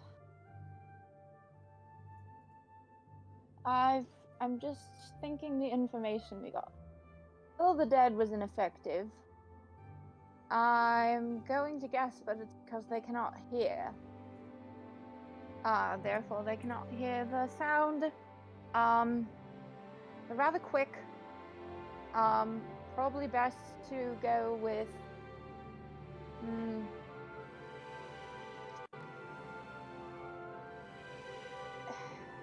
well, I personally can have an idea of what I would do to attack them now that we've gathered ourselves back together. Well, we probably have a better shot. There's money in there still. Like, only 2 of those were mimics. And now we have everybody. Well, what do you think, Rayleigh? Well, what condition? How did you all escape from them? We managed to seal the mimics back in the room we discovered them in. I guess I kind of described the magic circle and like the arrangement that the 3 chests were and the 2 that we discovered were mimics. Okay, so I think if we're going back in there, Oh. that the way that we should go about it is we should check and see if the room is still closed up. And if so, and you really want to get in there, then we trap the entryway so that there's no way they can get through without stepping on traps. And then we press a button from... I mean, I could even use Mage Hand to press it if need be. it would have been real nice if we'd had you, but I just wanted to see what. And I could hit it with spells from the doorway while they can't reach me.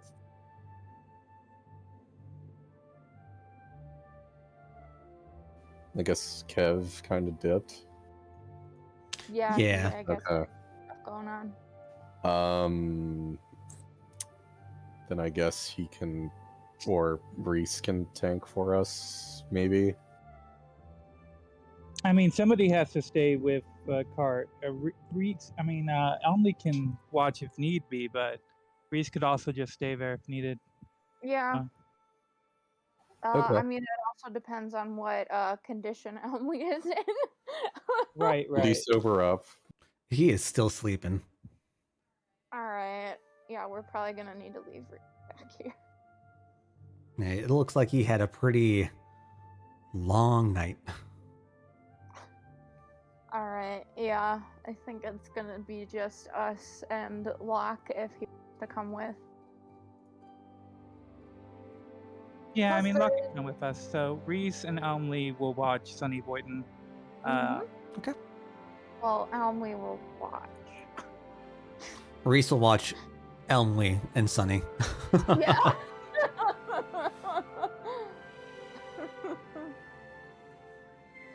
Sure. All right. So, Plus, there's that other room we didn't explore that we opened with the gargoyle. sure. You all can make your way back on down.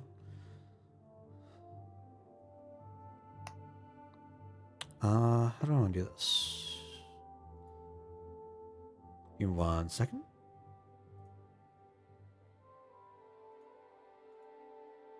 All right. So, what floor are y'all planning on going to? Do we want to do the mimics first or the room we haven't explored first? I say mimics first. We know what to expect with the mimics. True. And also, the longer we wait, the more chance they'll escape. So, Yeah. All right, mimics first. Okay. So you all can make your way back down. As you're making your way back down through the quarters, you do see that, like, peering through the doorway of, like, the train area or, like, the common room, a couple of the Oh, we forgot about the wolves. We were gonna let them out. that's fine. We came back. Yeah. So, a couple of the, like, mugs and plates seem to have been, like, hastily thrown about.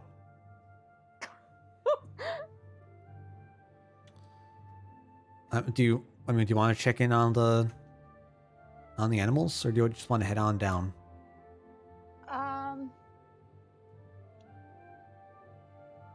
I mean, Let's check on the animals.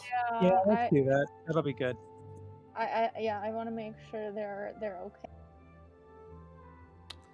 All right. Well, as the sight of the dishes and the cups, the plates, and everything catch your eye, reminds you back of the wolves. I was going to call them foxes. The wolves that you had left in the cages. And as you begin to approach the door, you don't hear any sounds coming from the room like you did before, and you open it, and you're met with a clear room. You don't see anyone in the room. You don't see any traces of the wolves. You just see the 2 cages in the corners. You see a couple, like, bowls off to your right hands, and to the right of you in the corner. You see a couple of bowls with some water, but no sign of anything else. So I'm guessing what ended up happening is the guy with the net over him. One of the guys with the nets over him. Now that I think about it, Yeah. as there were Even 2, the mage. probably freed the wolves when they left. Yeah. I mean, we did tell them not to, but we did, so what can you do? All right. Well, if there's nothing else to be done here, I guess we can keep heading down. Yeah, I'm gonna guess Locke doesn't mind one way or the other, so long as it doesn't look like they were hurt. Yeah, it doesn't seem like anything violent happened. There's no traces of like blood or anything apart from. They were probably just released. Yeah. Yeah, and like you see that the cages are open. Probably should Right. clarify they're not just empty, locked. Yeah. It looks like they've been open and freed. All right. Well, they're probably fine. So you make your way back down the stairs, and you see yourself back in the foyer you were once in.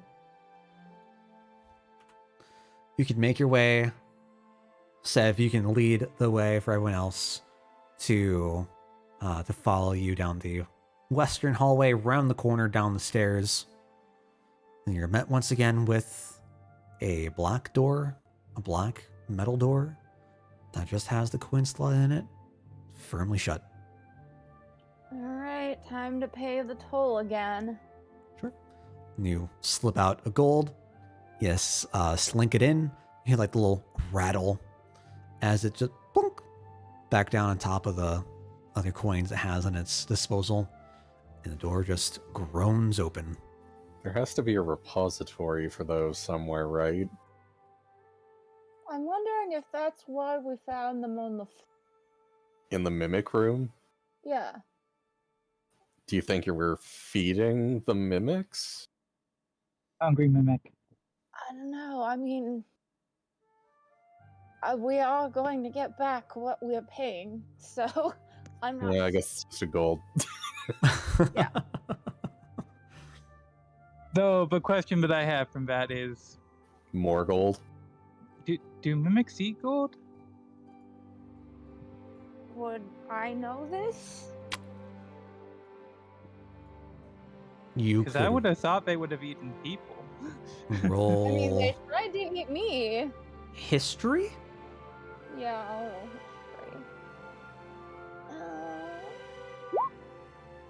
history. Okay.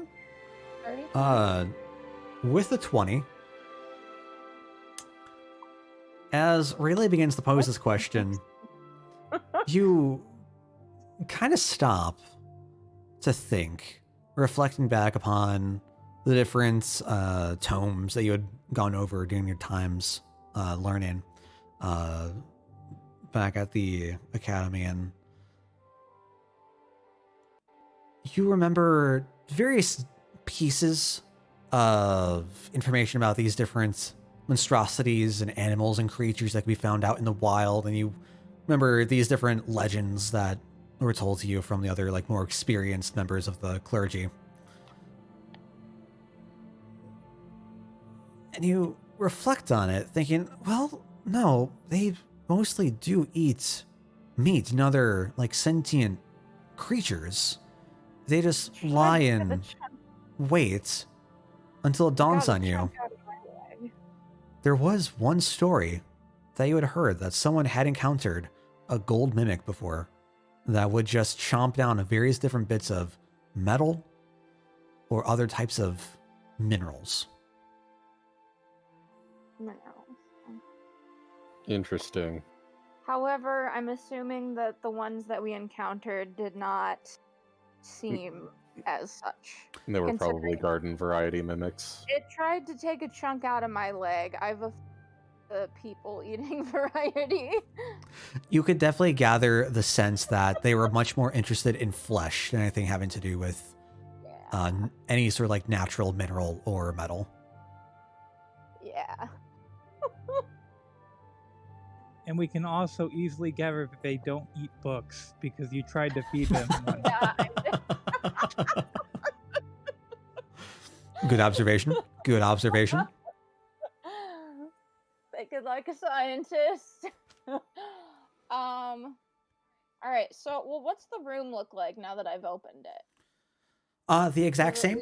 You see the different tables that have the various different items and weapons and tools and everything like splayed out all across them, still bolted to the walls. You see a bit fresher scratch marks on the ground from the bookshelf across from you now that you had closed to kind of like lock the mimics in. but the mimics are indeed gone. Like they're sealed again. Yeah, I mean, they were never out in this room, so as far as you know, they're still in their little hidey hole. Okay, cool. All right, everyone. Let's begin setting this trap.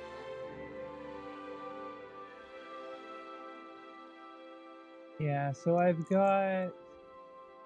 Let's see. So I've you got haven't 5 bags of ball bearings. I've got 8 pints of oil. I've got.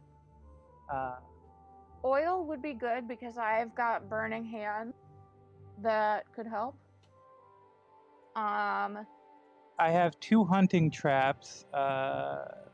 Though. Question. What's the size of a mimic? I mean, Seth could like regale you the different stories that she had heard. I mean the ones that we just fought. Specifically these. Sure. Yeah, these two. I took this as like a general question. Yeah, these appear to be just generic chests, probably about like 3 feet apart. A good size, 3.5 feet, like 2.5, 3 feet tall. Okay. All right. So. Oh. I'm trying to get I thought feel. for sure there was a part of this that mentioned the size of the creature, but I'm not seeing it now. For the hunting traps? Yeah, it doesn't seem like that's part of it. Huh. Must be remembering the net and getting the two confused. Maybe. All right. Well, I say.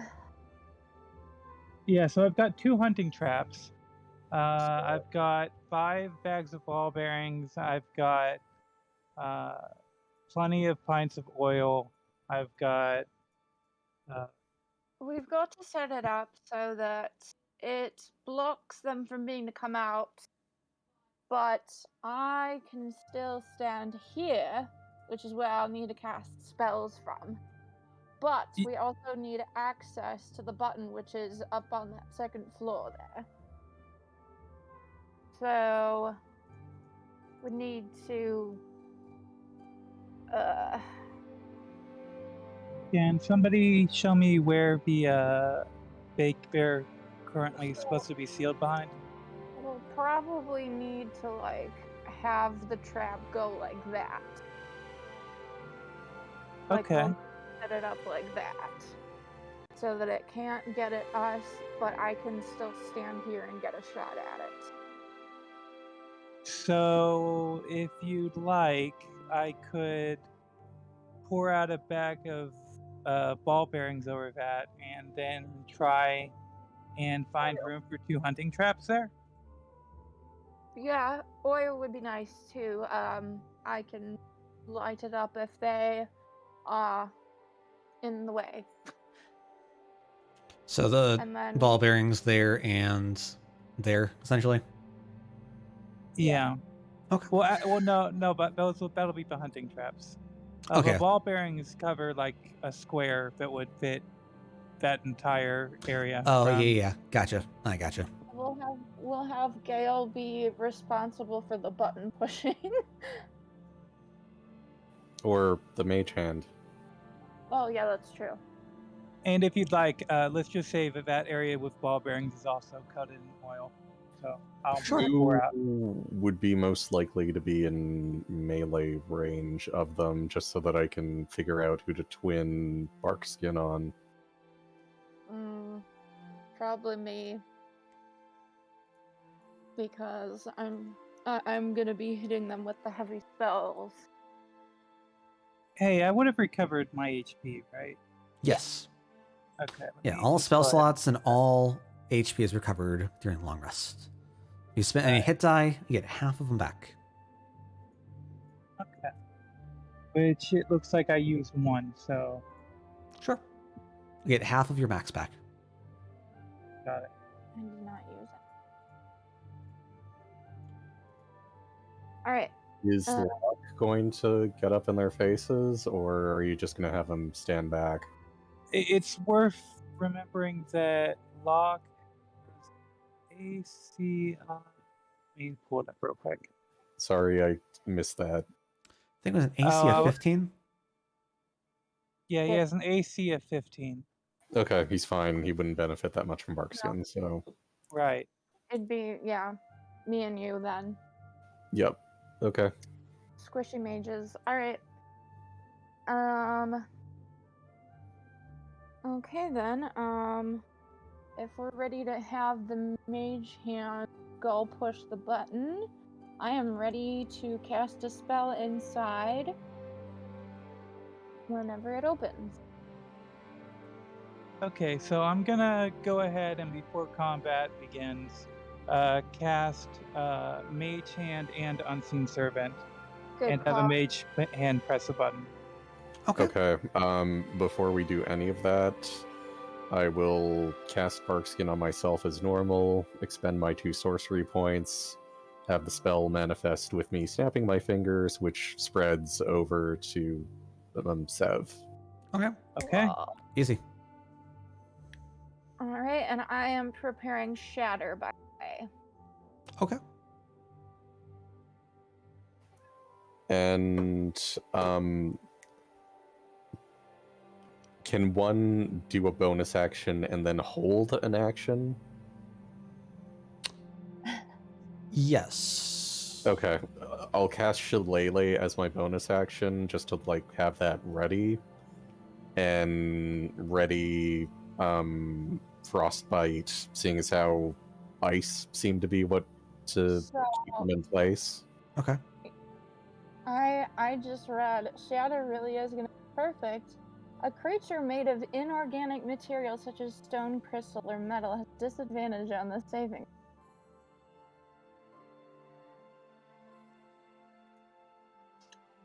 Okay, maybe we got this. Yeah.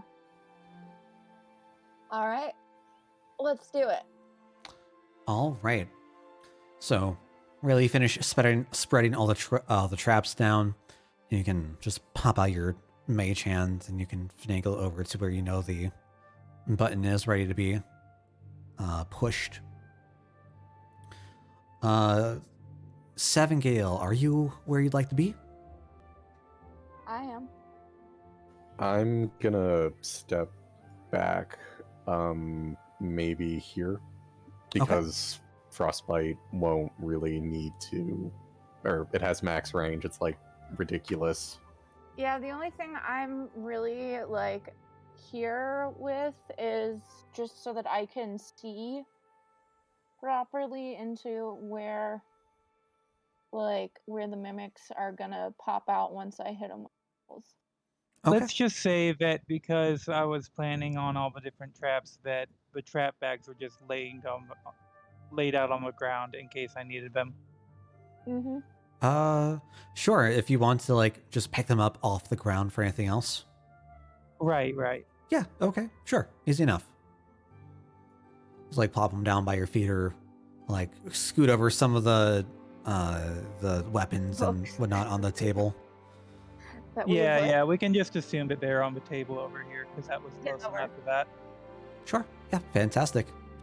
All right. So with a snap of your fingers, the mage hand goes and pushes the button, and you hear the same soft scraping in the stone just creep open. So as you're taking a look down, you see the chest, the middle chest, looking kind of warped a little from the like the frost that was on top of the lid is no longer there, but some of the like wood's kind of messed up. Yeah. I would imagine. You can see like the hint, like the corner of one of the mimics, the left mimic, as you're like looking down the hallway from a good distance away.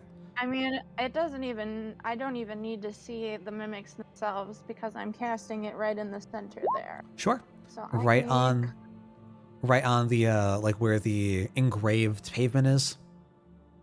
Yep. Okay. I don't know why it just did it work? I see history. Whatever, I just don't make know what you're save. talking about. I just tried to press. So it was a con save? Yeah. Of 14. I need me some initiative, y'all. Okay. Ooh, okay. Are these fast mimics again? Well, let's go see. Initiative of Mm. 9. There we go. And lock moves on mine, so I don't need to roll again. Yep. It's 21. God damn, me and Gail always doing that with our same. Who has the better? Lindsay's. You've got the We same. have the- God. Yep. Go ahead, roll me a d20 each. Need better than a 2. Swear to God, if you get a 2. Can you do it? Can you do it? So Okay. okay, you got it. All right, now we got to go for the mimics. Okay, fair enough. So, Sev, your spell goes off. And you just hear the loud crash just echo throughout the entire hall. You get like this kind of like force of feedback that kind of like blows your hair back. Like part of like the fabric just like waves off in the force. Yeah. Where is? Let's go with you. Okay. That is going to take us off to combat. Go ahead, roll me. Did that roll damage? You roll damage, right? They both failed their saves. They both failed. Awesome. Yep. All right, so now we know. Oh, and you do just see like this shatter and shards of wood just splurt out as you see the middle chest just explode. Yeah. And I just knew hear that like the was gonna jingle of happen. coins just rain down We'll everywhere. Just pick them up when we're done. That was some shit damage for 3d8. What are you? Oh my god. All right. Yeah, that is That's rough. But anyway, we can assume. Well, I mean, yeah, okay. All right, so we're gonna go with the top of the turn order. Really, that brings us off to you. Okay, so let's see what I can actually see currently. Let me move quick. That is a question. Can you see anything? Yeah, let me move here and see if that clears up anything. I can see.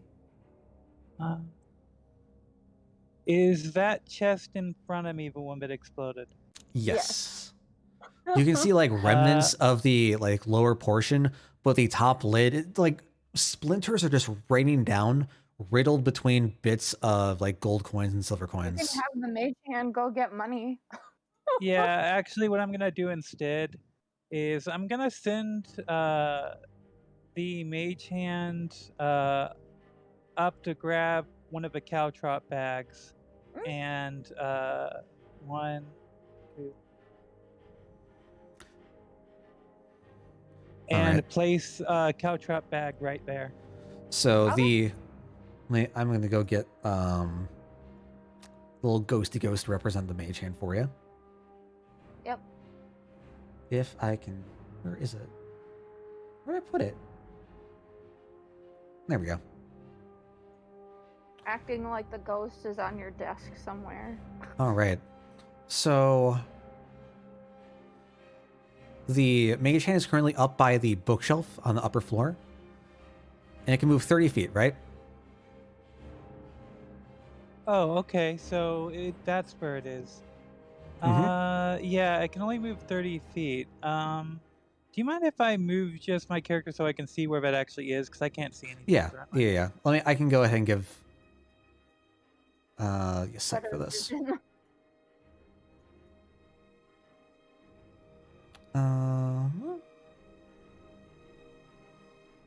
How do I give you control of this? There we go. All right, should be able to see it now, I believe. I see. So 1, 2, 3, 4, 5, 6. Yeah, it can't make it to there, but it can make it to here. So it'll just be there for now. And Waiting. yeah. Yeah, and as Unseen Servant can't do anything currently either, since it can only move 15 feet, it's just gonna stay basically where I am. Okay. Sure. Sounds So good. yeah, I'm just gonna wait. And let me delete that since that has no relevance currently. Yeah. No Okay. worries. All right, so that'll take us off to one of the mimics. Most of y'all, actually everyone, you're gonna see through like the central hallway a tongue just whip out before slowly like retracting. Hear like this just like slimy like slither back into some sort of orifice. Sev, that brings us off to you. All right. Gross. We're gonna do another shatter. Make me those con saves again. All right.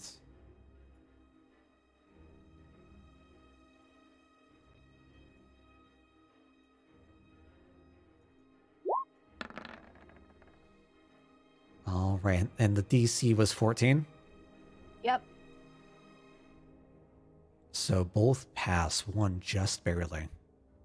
Damn. All right. Well, we'll take half damage. Well, there's the damage we should have gotten. Or Man, if only they had that on the previous. God damn you dice. All right. Well, they take 10 damage each. All right, fantastic. So that's been a total of 15, correct? Right. Each. Okay. Whoa, that's not how numbers work. Hello? New math. There we go. Yeah. Okay. Fantastic. And as you cast Shatter, once again, you get just the feedback of all the force but blowing back. And like some of the coins that are still just like falling from the sky are just like thrown back towards you all. You can hear like just cool. because the bookshelf isn't opened all the way, you can hear some of them just like pelt the wood backing of the bookshelf. Yeah.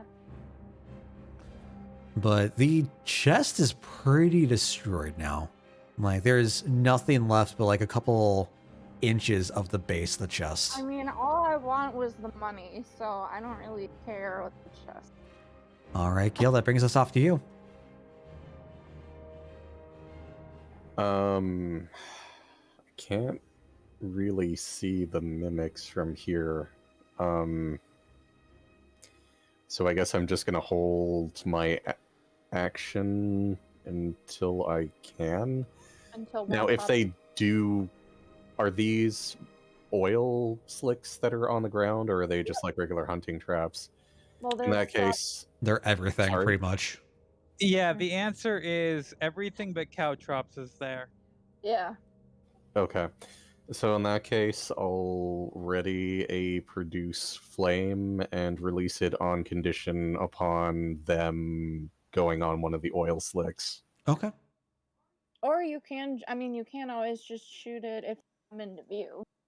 But yeah, the oil slicks. I don't know how they're gonna move, so like if they trigger, so Okay.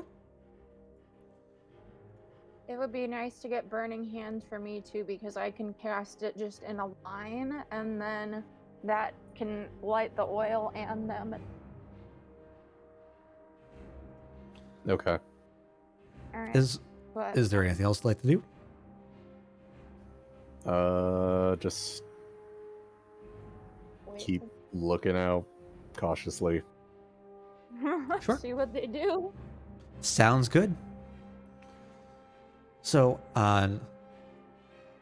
you once again see another tongue begin to just like slap out towards like the middle I have of no the idea what- room above the engraved pavement for slithering back, and you just hear like the slimy little like slither back into its orifice, and you begin to hear the sound of like crunching wood splintering away. Really, that brings us off to you. They have no idea what's happening, do they? They're just like, God damn it, who woke us up? Yeah, so I'm just gonna have Unseen Servant move up to the table and just grab one of the caltrops and bags and hand it over to the mage hand.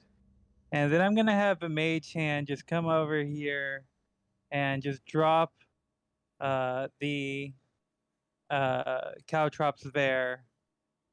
And 1, 2, 3, 4, and then just move back here. Okay. You know, actually, let's move him right there.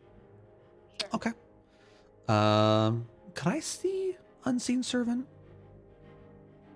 Can you see Unseen Servant? Yeah, can I see the description for it? Yeah, let me. So I assume that there aren't going to be any penalties for moving over the traps and everything, but right, I just want to see what it states, just for my own knowledge. Right. Let me. Sorry, I was forgetting where it was for a moment. No worries. Is there anything else you want to do? That's Unseen Servant, and the other one that's currently above the traps is Mage Hand, which likewise there. I was gonna keep. Yeah. Unseen Servant was. I was planning on just keeping it there. Right Okay. there. Sure.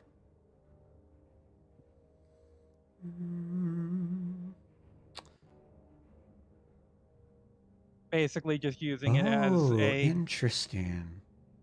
hand-to-hand over tool. Servant springs into existence in an unoccupied space on the ground within range. Huh. Well, that's the servant, not the hand. Right. But it does call into question of Jeffrey is special. Yeah, because I always envisioned the it being like a ghostly butler. Yeah. We'll just roll with made of that. pure force. Yeah, that's I've got no issue with that. Yeah, I mean, also like it's just the hand that is on the traps, and the hand is specifically floating. So. Right, I've got no issues about the hand. It's just the unseen servant. Okay. So that is going to bring us off to one of our mimic friends. And you all begin to hear what sounds like sludge moving across the floor as you just see this giant blob of gray, twisted, matted matter begin to emerge forth and slowly make its way through the hallway. It's about to hit the caltrops.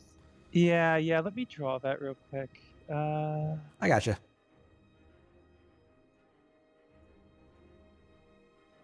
Right there, right? Right. Yep, cool. All right, Sev, that brings us off to you. Okay.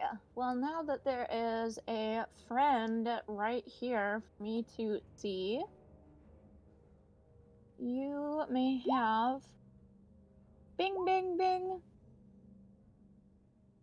Have some damage. Oh, did that not show up? I see Mage Hand.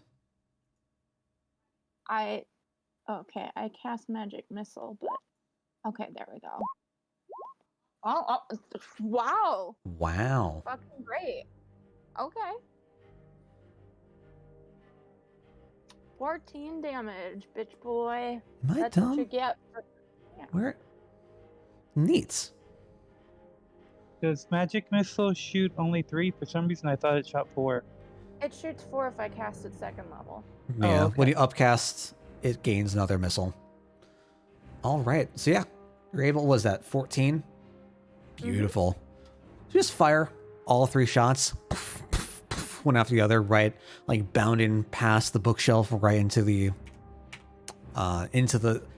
this like large gray mass that's just like bumbling through the hallway now. Looks like one of the Stranger Things, like blob monsters. Similar, yeah. If any of y'all have played Inside, Does there's it look like what the guy was? The guy? Like after he was dead, he was just like a gray blob. Does the mimic kind of look like that? oh I mean, no, he had gray skin. I don't think he was. yeah, a blob. he still looked very humanoid. Oh, okay, all right. Like he didn't change shape or anything. It's just the flesh suit on him was like oozing off and peeling off. These just look Okay. like giant gray oozes, essentially. Oh no, we're killing slimes. Again. All Is Dale right. gonna stand for this hate crime?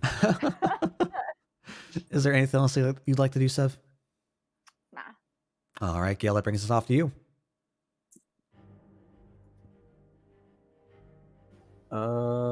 Now that I kind of see them in range, sorry, I'll just be sad. I am going to try Frostbite. Yeah. Give it that disadvantage. The Frostbite.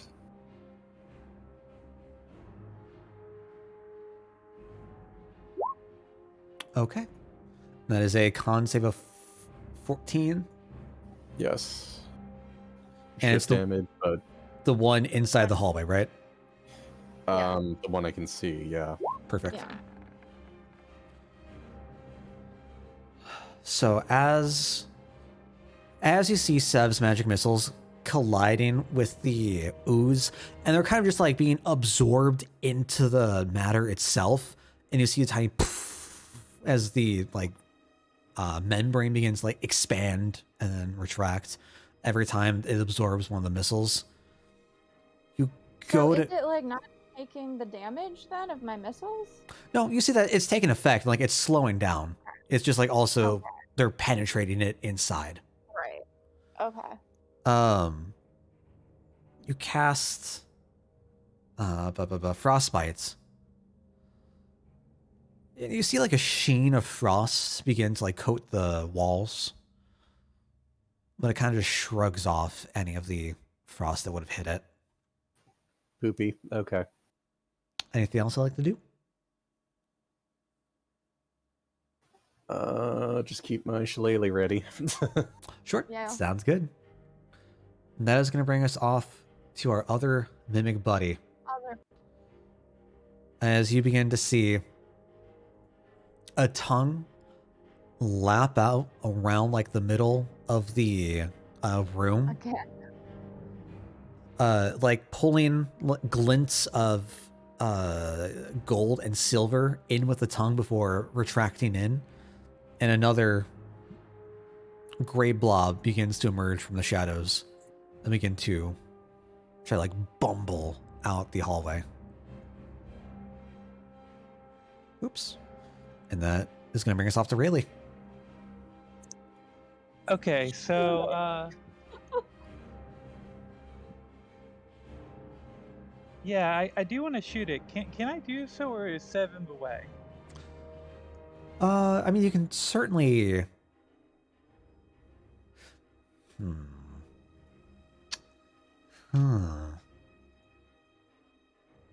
Good question.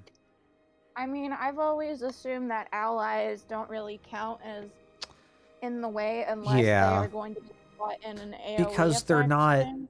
right, because they're not like actively trying to engage. Impede. So Right. you're You can also just you're good to say, go. hey, Okay, then I'm gonna do something that I've wanted to do for a long time, but there's never been a good opportunity to actually do God, it. I Okay. can't wait. And the answer to this is I've been waiting for two enemies to stand within 5 feet of each other. Oh, I love thorns. Love to see it. Beautiful. Hail of Thorns, fantastic. And that's a DC 11. Could you read that off for me? What is the effect?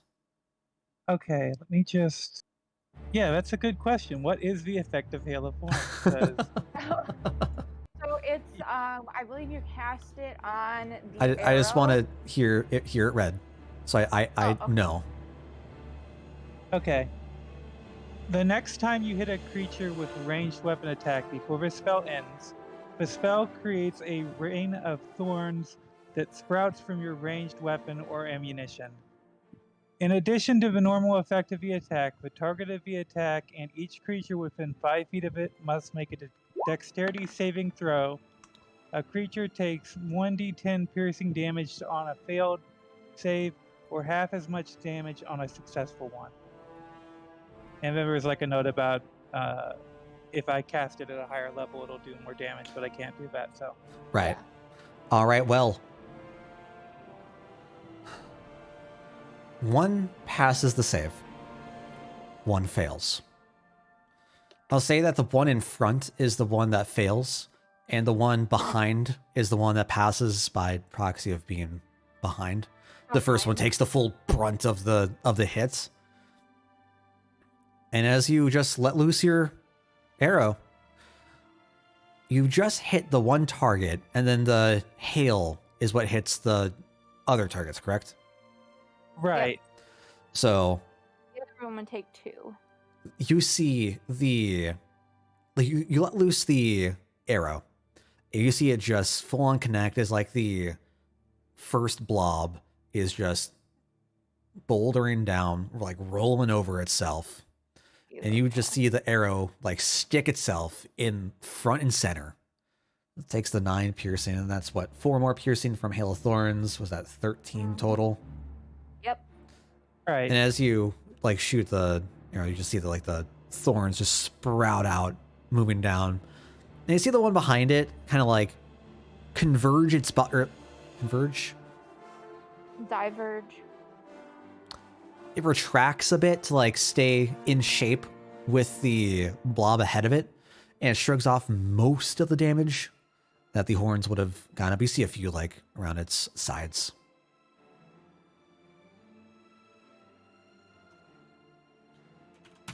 All right, and you see that this first blob, you can't you can't see a whole lot about it. It looks very uniform, just all gray. But you can tell like it's meandering. It's kind of just slowed down. It's kind of just come to a very slow, lumbering movement as it's trying to move forward. So it's not doing so well. Not doing so well at all. Anything else you'd like to do? I think I'm good. Fantastic. So that brings us off to this slowed, lumbering mimic. It's about to hit some caltrops. It hits the caltrops. Is that a DC 11 dex save? I'm actually typing it in right now just to double check. Sure. It says that it is a DC 15 DC dexterity 15. saving throw. Jeez. Nice. All right. And if it doesn't succeed, it stops moving and takes 1 piercing damage. And until it regains HP, its walking speed is reduced by 10 feet. The poor things. They're already slow anyway. All right. All right, and you see there's all the different caltrips. Like it lumbers over like the entire ground and just like expands its body wall to wall as it just stops in place and flumps down. And it begins to like try to pick up again and move. And you see that like it's just absorbed all of the caltrips into its mass. And it's like stuck by like all the items spread across the floor, and it just stops moving in place. And that is -1 damage. All right, Sev, that brings us off to you. All right. Let's do this again. Pew, pew, pew. All right, so it's 12. What are you aiming for? Well, I'm aiming for the first one. Okay. And if I kill it, then they can move on to the second. Sure. So you see the same thing as it's beginning to like pick back up, and you just see like a wall of caltrips along its belly as it's like trying to just finagle. Yeah, like what would be its belly. You cast the missiles, and they all just are absorbed right into its body, and you see like the mini explosions. Poof, poof. It is not doing well at all. It's still alive. After each of the explosions just sinks and sinks and sinks. Like you can see that it's still just barely moving, just barely holding on, but it is low down to the ground. Gale, that brings us off to you. Gale, that 1 damage might do it. Give us another.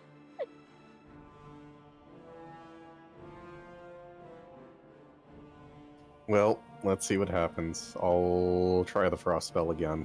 Okay. Yeah. And is that con? Yeah. Tis con. Yeah. All right. Well, they do fail. Yeah, and it's 4 damage. Fantastic. The damage. So as you let loose just this flurry of snow and frost, once again just spread like towards the corners of the wall of the entryway, brushing over like the top of this ooze mass.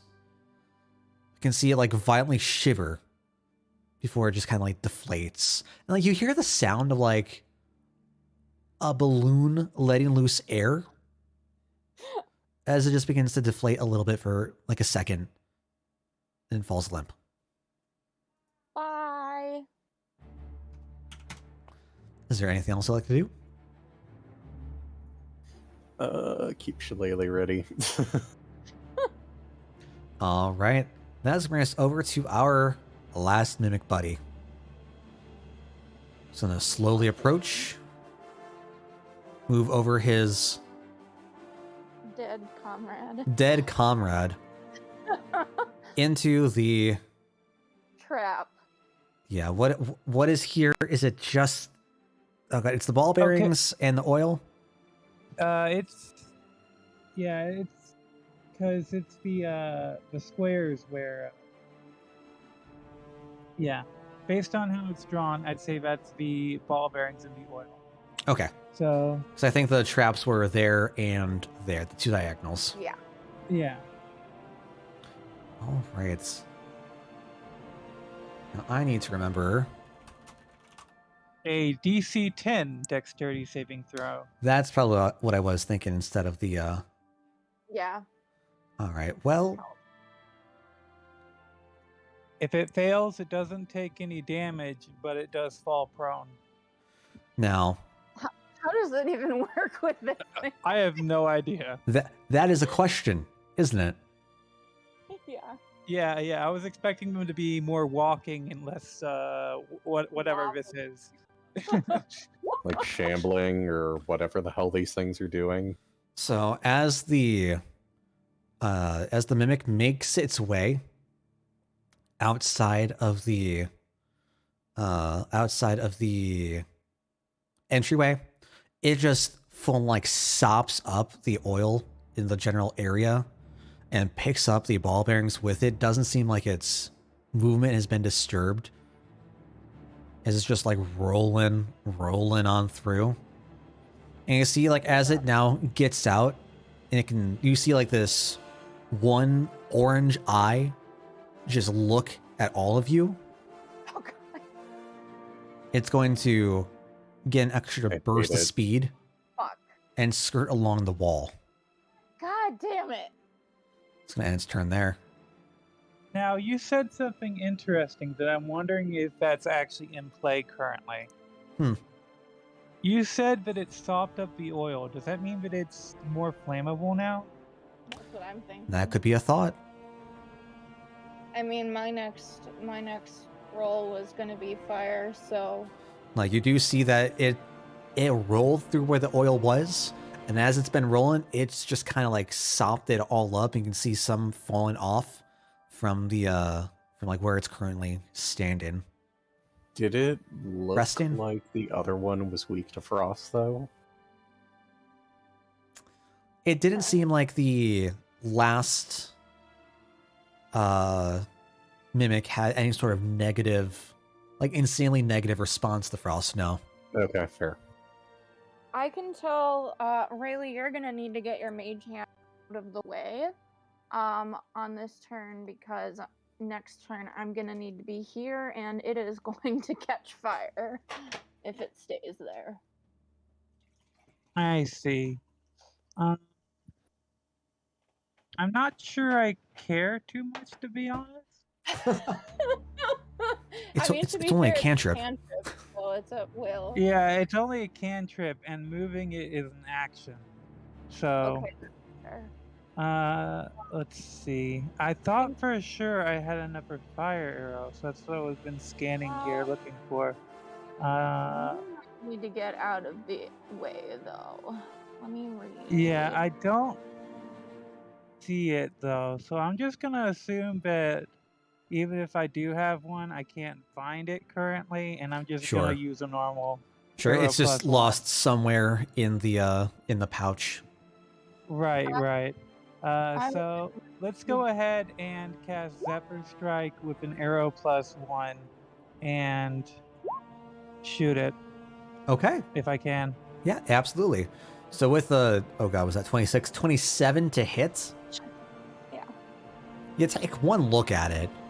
You take your arrow out. I do this all day. Just fire right off at it between the between Sev and the table with like the various different items and concoctions on it. Get behind Gale before you end your turn. You can see that like the arrow, much like the last one, just gets poof, stuck right in the front. You see like a little wiggle from the force and the impact. But it is still standing up.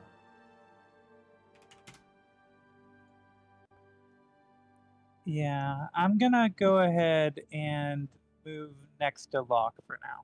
Yeah. Sure. Good. All right. All right. That brings us off to you, Sev. All right. I am gonna scoot back here and scoot around the corner. And I am. Oh, come back. Okay. I'm gonna need this guy to make me a dex save. What are you hitting? Oh yeah, that's fair. I should specify. I mean, No, I mean like I don't see anything pop up. Oh, burning hands. Sorry, I don't know what's wrong. This keeps happening. Let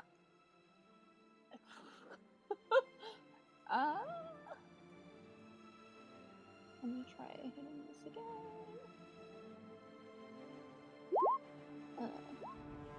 There we go. Okay. All right. So that's Dex for 14? Yes.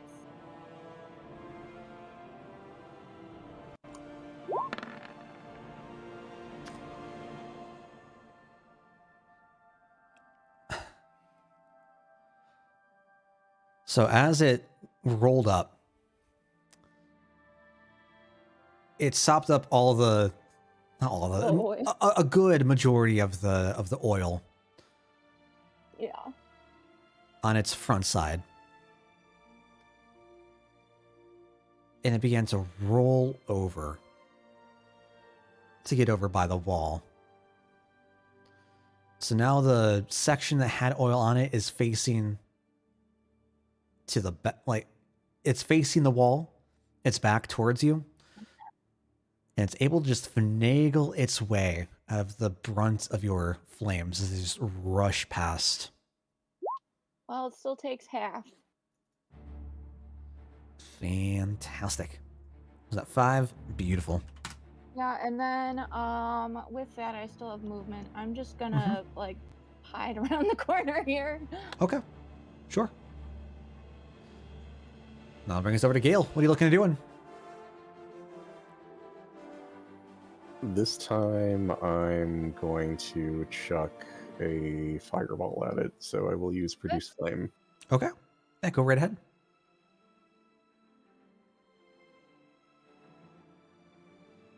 Produce Flame. Ah, Well, that's a botch. shit. Okay. So here's the thing. And that's actually high damage for me, like fuck. So Damn. here's the thing. That is a critical fail. And that is a miss. Yep. It is. However, it rolled through the oil. Actually, And can I it's- use my good luck cat charm to negate this?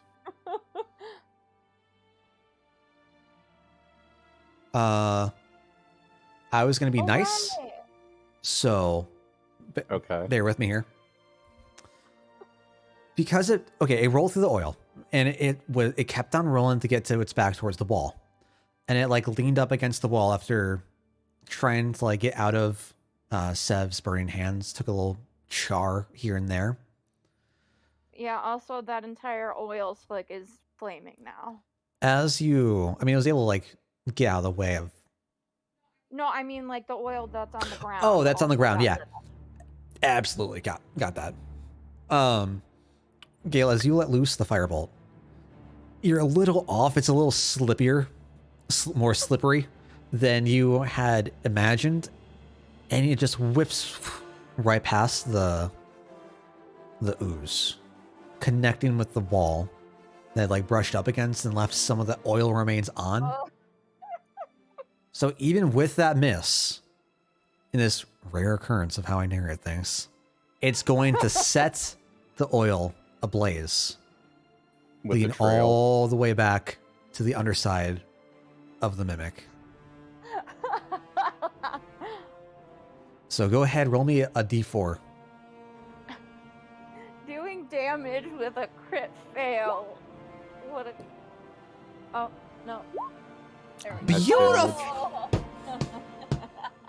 Beautiful. Max damage. When does that ever happen?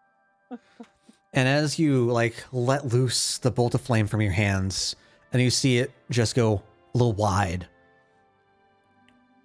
and you just kind of like close your eyes and damn, and you just hear the whoof as it begins to ignite. I was not expecting that. It is still standing, but you hear this like gnarled screech just emanate throughout the entire hall as it's now just set completely on fire. Yeah. And that is going to bring us off to the mimic's turn, who, with the gnarled screech, kids, what did we learn about fire? You know how to put fire out. It is going to stop, Stop. No. and it is going to be rolling around like crazy, trying to just like extinguish all the flames off of its body. It's Now, so here's a funny. question. Did it roll directly through the hunting trap? Because it looked like it did. It So, skirted out of the way. yeah, it skirted around Okay. like the end of the panel. It was able to like finagle through the like that specific area. Okay, just wanted to be sure. Uh-huh. Well, that is going to be it for its turn. Really, that brings us off to you.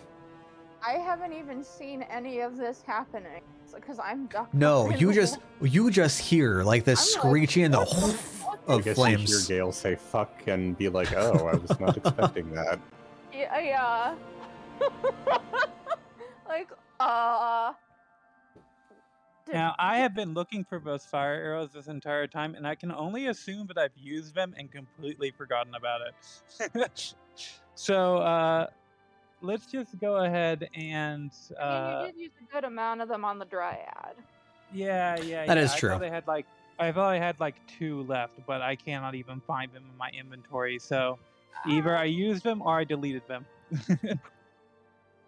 So let's go ahead and just cast my last Zephyr Strike on it.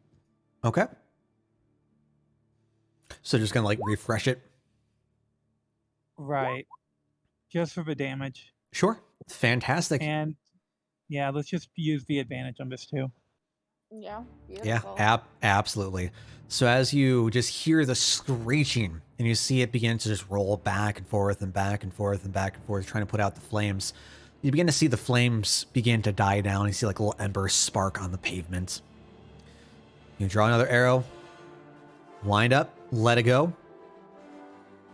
And with the force of the Zephyr Strike, you just see the arrow begin to pierce through like the membrane. And you see like the little wiggle as if it was like it gets caught in the creature before it just continues sailing through, clean out the other side. And you hear the same like deflating balloon sound that the other made as it begins to just fall limp onto the floor. Well, Well, it looks like we're out of combat, probably. We are out of combat. did we kill it? What happened over here? I mean, it's hard to say how much these things are exactly alive, but at the very least, they aren't moving anymore. Okay. So is this fire on the ground still going, or is Oh, it yeah. dead? It is It's going. still going. There was a I'm lot of going oil to that was used. Fire extinguish it with frostbite. Yeah. Sure. You just see little like frost bits just pave over the where the oil was, and you see the flames begin to just die down. Okay. So I am gonna go around, and I am gonna go in here. There's money in here. Hello? What just happened?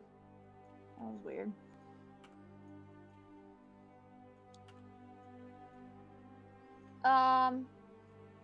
Okay, so I'm gonna assume that like this space right here is now like empty because the mimics are not there anymore. I mean, the mimics are still there. Like the blobs are still on the ground. I mean, no, I'm talking about like right here. Oh, the 2 chests. Yes, those are empty. Okay, so I'm gonna skirt around. I mean, I'm assuming there's just money all over the fucking place. Yeah. It is all strewn about the ground. I'm just gonna start picking up the money. It's gonna take a while. It is going to take a very long time. While she's doing that, I'm gonna start just putting away the traps from the table and picking up all the ball bearings on the ground and the 2 hunting traps to clean up everything. And then start pick up money. Yeah. Okay. And see if there's anything that survived that might be of worth other than money. Yeah. Okay.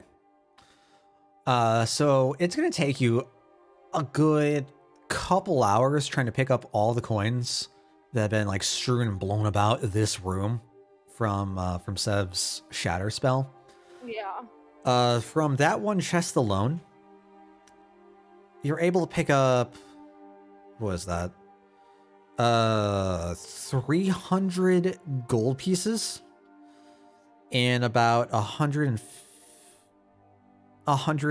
silver pieces total. Okay. That's okay. All right. Well, divide that up. So I think divide, what is that? 300 300. gold and 100 silver.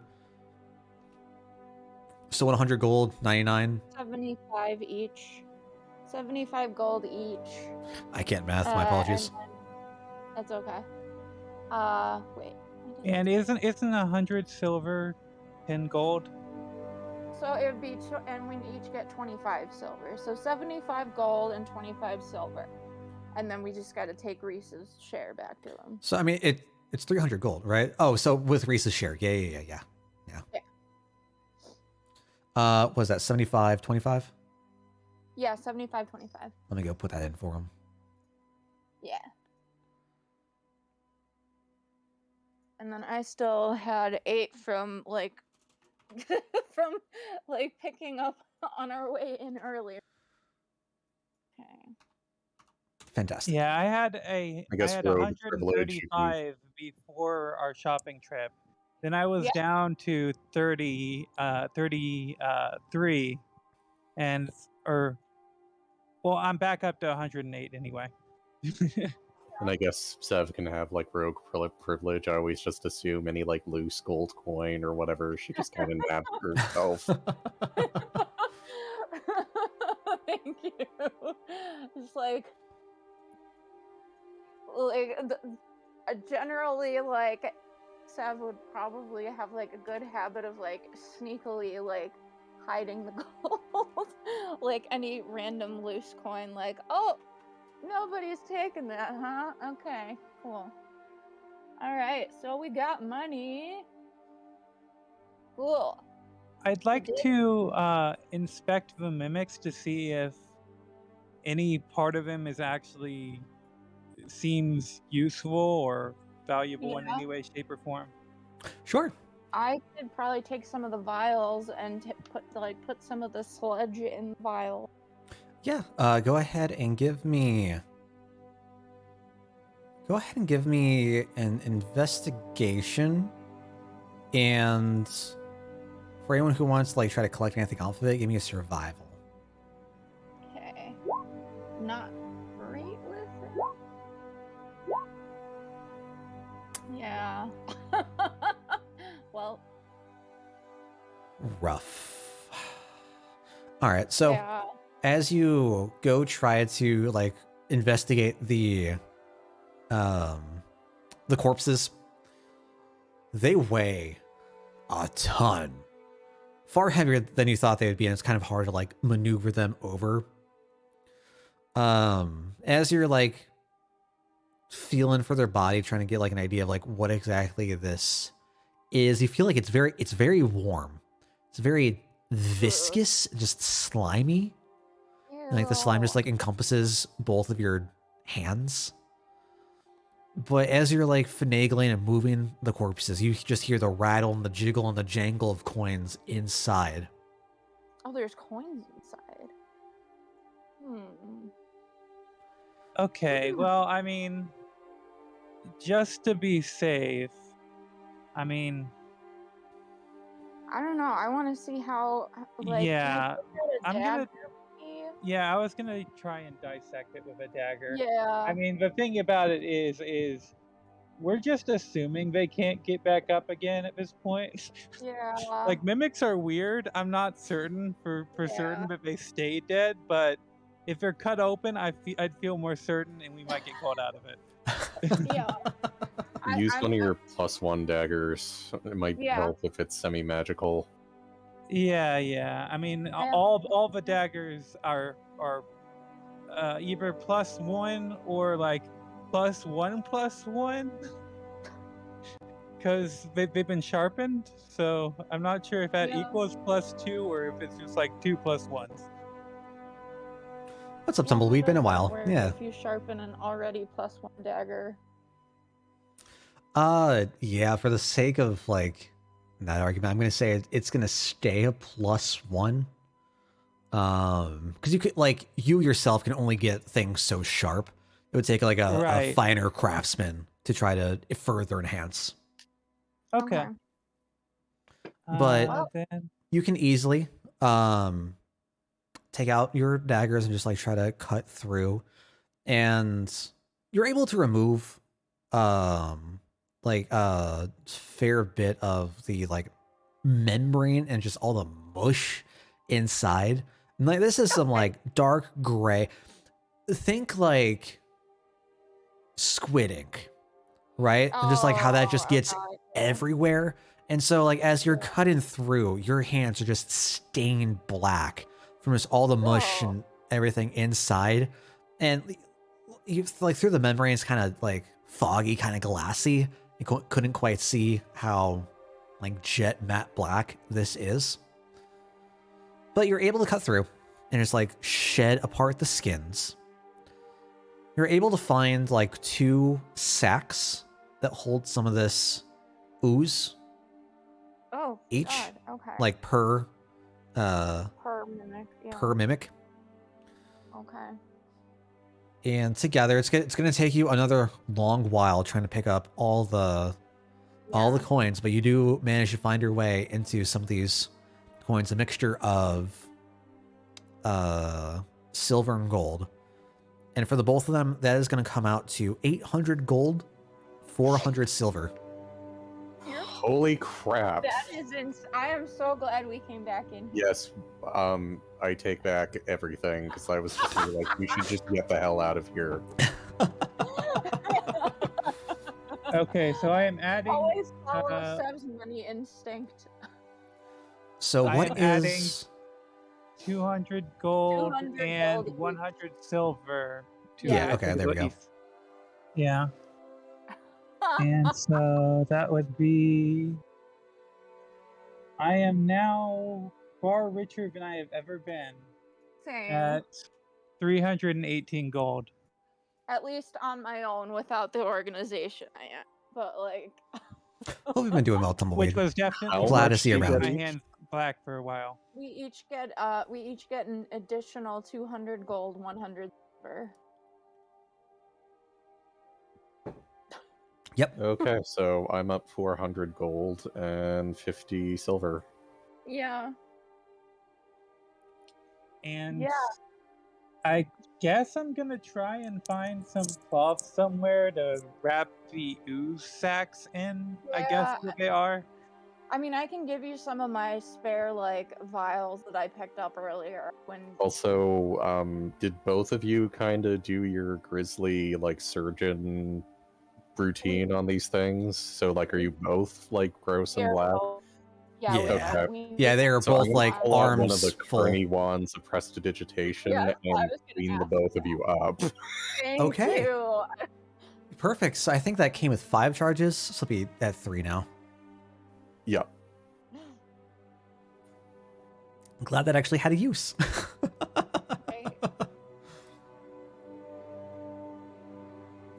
All right, so that leaves us off in this room. We've got, now that like you can fully just recover from the venture with the mimics, taking a longer look around. I mean, you do feel like this is some sort of treasury room of sort. Yeah.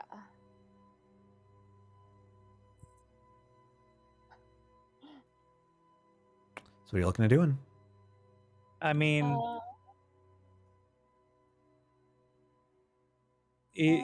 look around and see if there are any items in the room that seem peculiar. Peculiar? Yeah. What do you mean by peculiar? Is there anything specific you're looking for? Just something rare or that doesn't look like things that you would see items.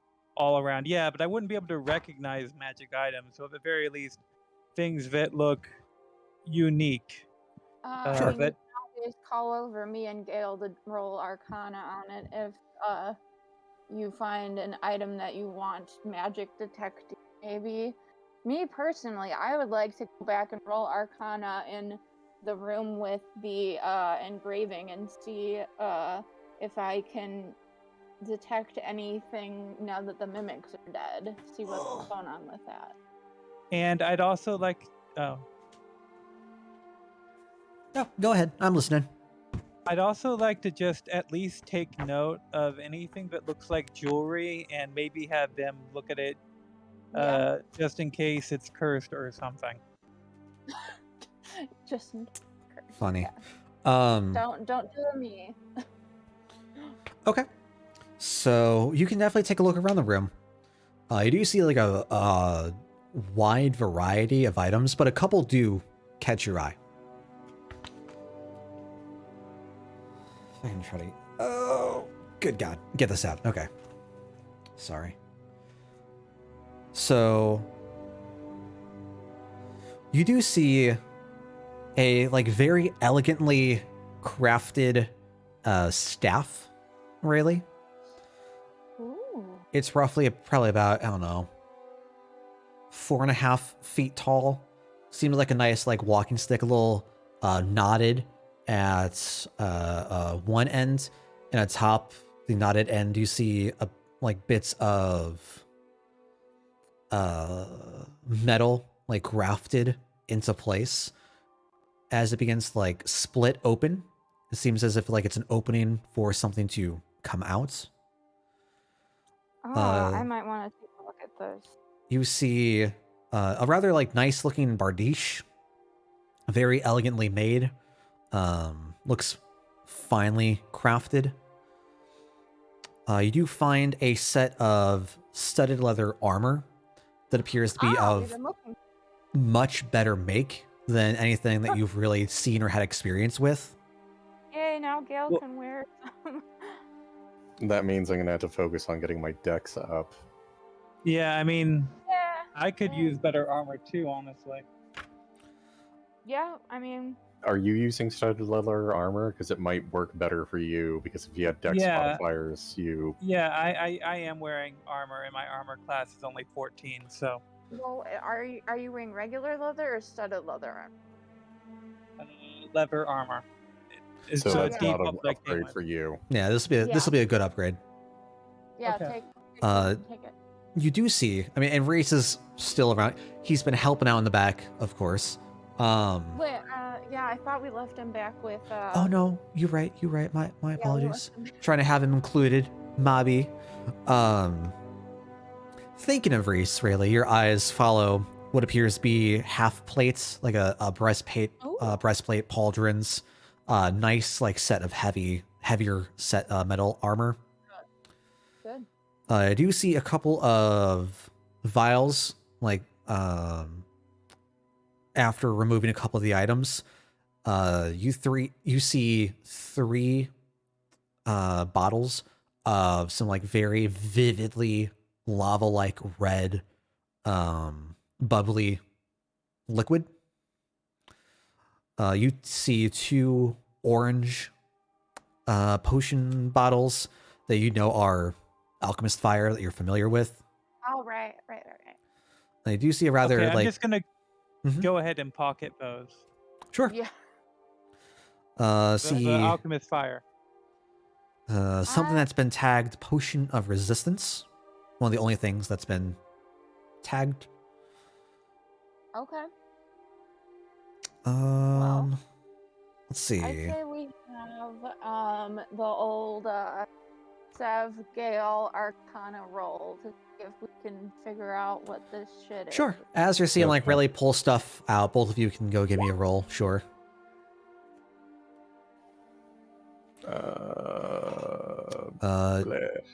Really, you find this chime. It looks kind of like a bell.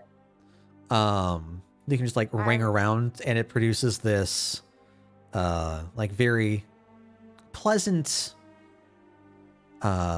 melody. It seems like a bell that houses wind chimes. Does it open locks? So, moving some more stuff around, you do find a couple of jewels. You find a rather like notably sized diamond, as well as as well as a couple of just other various, like, smaller cut gems. Chromatic orb time. And then, yeah, that is pretty much everything. Everything else in the area looks pretty mundane, lower quality. Nothing that really catches your eye. Okay, after seeing Sev jump up excited for the diamond, I give her the diamond and then just put the other gems in my bag. Sure. Okay, cool. I can cast orb. So, Um, what, I guess I what kind of gems want to were look they? intently at the staff then. yeah, we gotta. It's a I'm nice stick. Gale wants stick. Gale wants stick. Sure. So what gems were they so I can make a note of it before I forget? Various gems. I don't have any specific notes on me. We can work I'll that out just when we write get back down to town. various gems and you Yeah. can decide later. Okay. If they can be used as spell reagents, that would be Right. great. Yeah, especially when I start getting my higher level mans, those definite gems. Maybe once I get Revivify for the inevitable point where Sev gets herself killed, I can bring her back. Yeah. So you all were looking around. I shouldn't be scared of his armor. Like it's normal, right? The armor? Yeah, you're good. Yeah, the armor At least itself doesn't seem to have like any sort of innate magical effect. It just looks very exquisitely made. Okay, well then I'm gonna go ahead and equip it then. Sure. Yeah. Is this chime a unlocking chime? Give me 1 second here. Trying to add the armor off.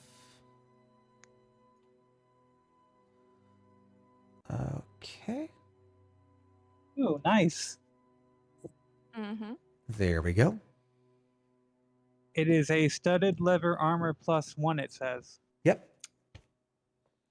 Okay, see that That's it's pretty like freaking good. Really good. much finer crafted than any sort of studded leather that you've seen prior. Seems to, Right. it's not that it seems old either. It just seems like it's come from, I'm not sure if it's like anyone around this area, but certainly a master at their craft. Yeah. All right. So the 14 Arcana. So you've heard of a couple of these things, Sev, Gale. As you're gleaming over a few of the items, you get a sense about all of them. You get that the Bardiche, this great axe, it's been finally sharpened, and it's been overlaid with some like very decorative bits, some like ebony bits here and there, ivory bits, and along the handle, you can see one word kind of engraved in: grovel. And you get the idea that this might be some sort of activation word for something to do with this axe. Okay.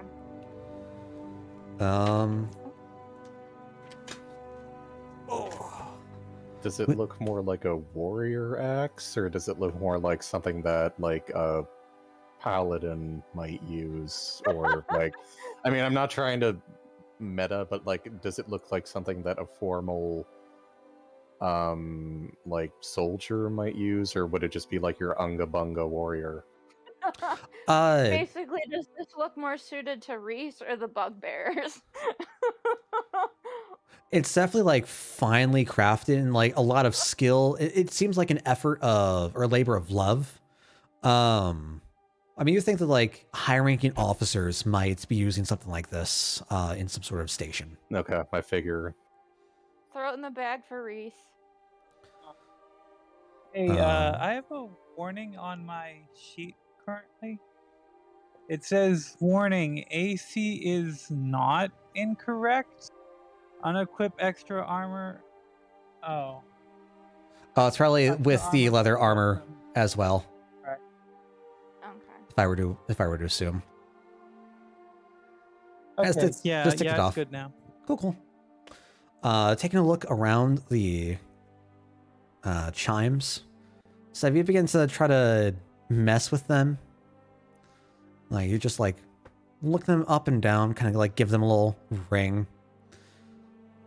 And as you ring them, you get like this piercing memory just brought back to you to the second that you collapsed on the ground with the Oh.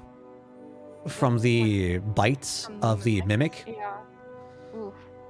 And it just kind of like snaps you back to reality and feel a bit more refreshed. Kind of get the feeling that this is something that might be able to help with death saves. Ooh, okay. That's definitely good for me. God. I say death saves, but I mean mechanically death save. Yeah. Whatever. Basically, as somebody who deals with death magic a lot, I would definitely be well acquainted with such a thing. And You get a feeling this chime might keep you alive. Yeah. Gale, you're taking a look Stick. around with Sev. You see your eyes kind of catch what Rayleigh saw with the They breastplate just as zone well. in on stick. You see stick and you focus on stick. So you see the breastplate as well. Looking Okay. over it, looking over the items, looking inside and feeling some part of you recognizes and pulls a divine nature attachment with this. You get the feeling that this is designed to help stabilize its wearer if they were to fall suddenly in combat while we're in this. Interesting. Okay. And then making your way over Definitely sounds like a paladin-y thing. Yes. to Thank you. making my way back over to where the fuck did I put this? Hello? Where are you? What did I do with it? Here.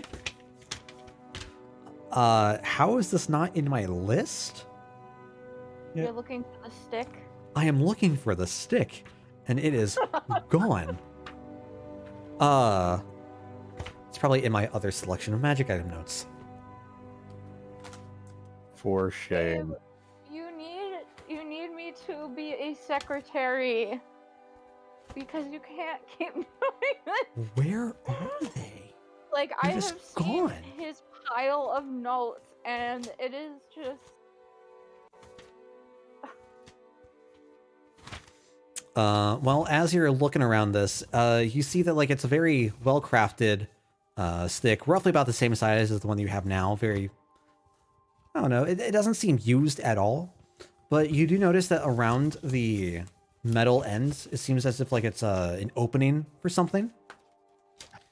And as you begin to concentrate on it, you begin to see just like holding on to it and trying to focus a bit.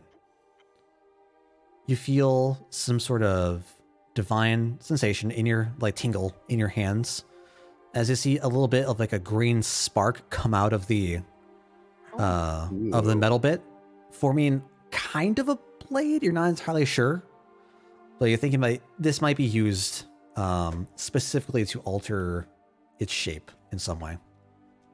Huh. Huh. Okay. Okay. Well, you got a new stick.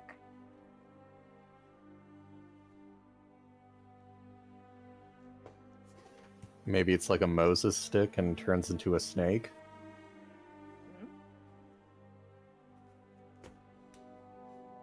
Could be. I will say the end did look surprisingly like a blade of some sort. Interesting. Okay.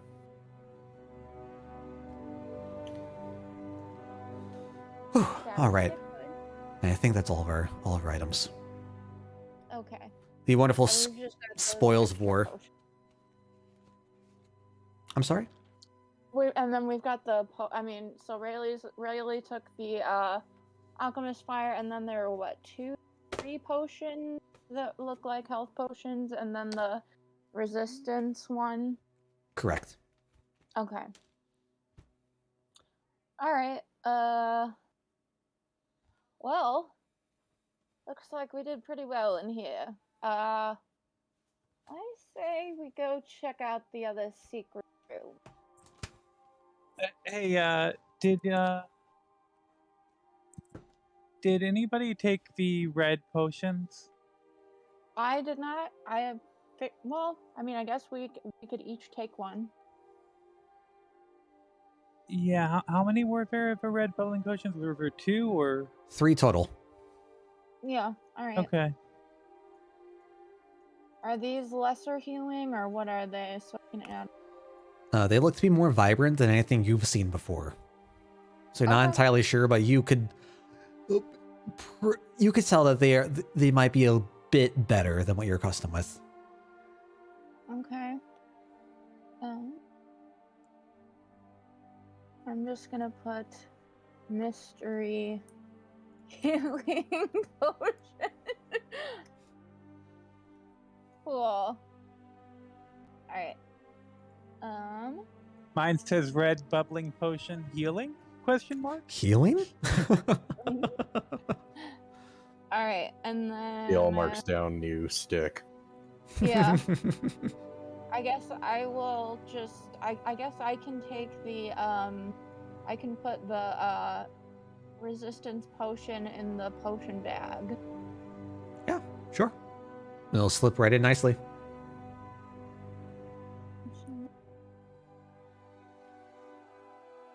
All right. We're good then. Go back upstairs. And then Sure. go check out that other. Sure, you can easily make your way, slip back through. You close the metal door and just hear a boom as it slams shut behind you. And you hear some more of the rattle of the coins from somewhere inside the door itself. You can make your way down the hall, climb the stairs, back up to the previous floor. And you find yourself back in a familiar foyer, or hallway that stretches down about 60 feet before you. Yep. All right. Go back to the where we killed people. And go through that secret door. Sure. Secret tunnel. Secret tunnel. Through the secret doorway. Secret tunnel. Sure. So, with the bookshelf now open, you can see, the bookshelf is removed from the stone wall. The stone wall is still moved out of the way. That leads to where the back corridor is. You also can now hear this humming, this buzzing that Reese had been talking about before. Humming. Alright. What sort of humming? Like insects? The closest approximation would be some sort of mechanical or magical, just vibrating. Okay. Maybe the force of energy, just shifting, cutting between the air. Well, let's go check it out. So as you make your way through the entryway behind the bookshelf, you see that there is a corridor that leads either straight out in front of you. You can see a faint bit of a purplish glow upon what seems to be some sort of shrine. There is also a stairway leading upwards to your left. I'm gonna check out the shrine first.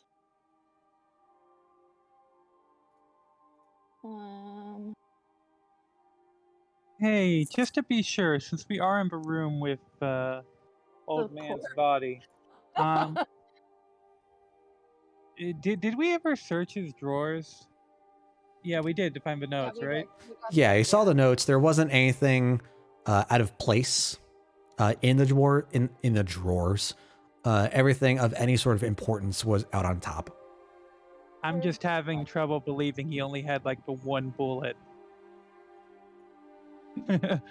Yeah. Maybe we're just hard to come by nowadays. Maybe. There's blood in here. I am going to ask Amal. This shrine look familiar to you. You get the same wispiness coming back. Never seen this room before. Does this shrine feel...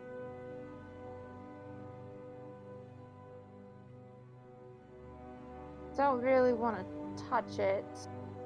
Thus I acquire a new headmate. Not sure you'd be happy with that.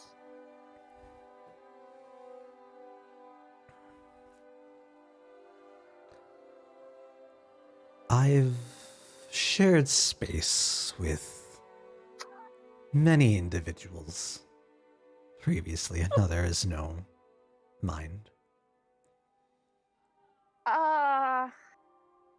We'll make it a personal preference.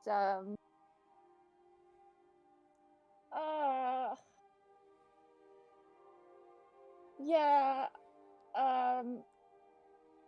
I think I'm just going to keep you as my only headmate for now. But glad to know that you are, the sharing type. I doubt other demons would be as accommodating. Some might be extremely possessive. Yeah. Possessive. The Yeah. Council of Headmates. The council.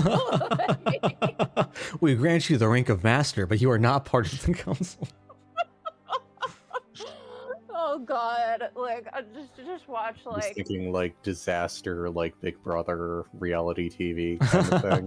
yeah, and like what happens? Like, do the patrons like compete for my head? Like, what happens if the other demon doesn't want to share space with them all? Like, anyway, I see there's a desk here, and I would like to investigate it. Go ahead, roll me an investigation. What are the other two doing?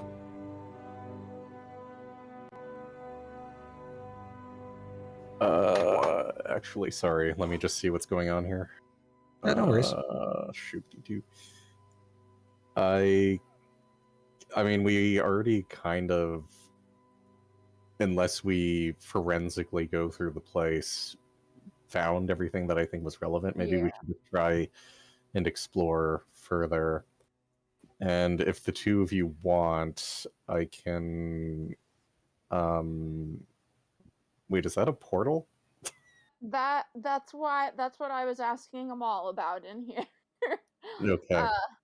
So I mean, you and I can team up with Arcana on it, but I don't gonna. Oh god. Would detect magic give us anything here other than maybe like apparition magic or something?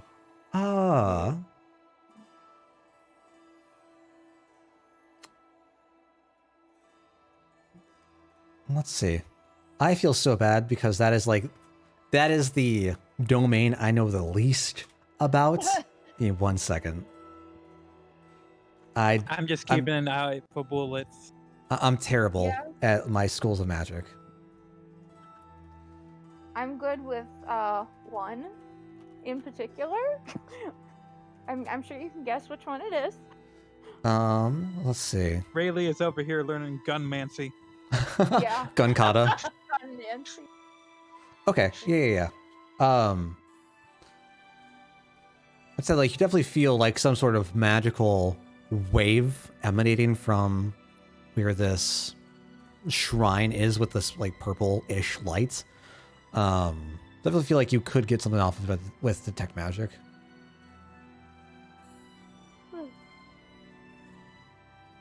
Yeah, I mean we can definitely. I can roll Arcana as well as investigation, but I do, we gotta see what the desk shows. Mm-hmm. Let's examine the desk. Sure. So as you're as you're approaching the room, your eyes like dart over to the bloodstains on the ground. Yeah, I definitely noticed.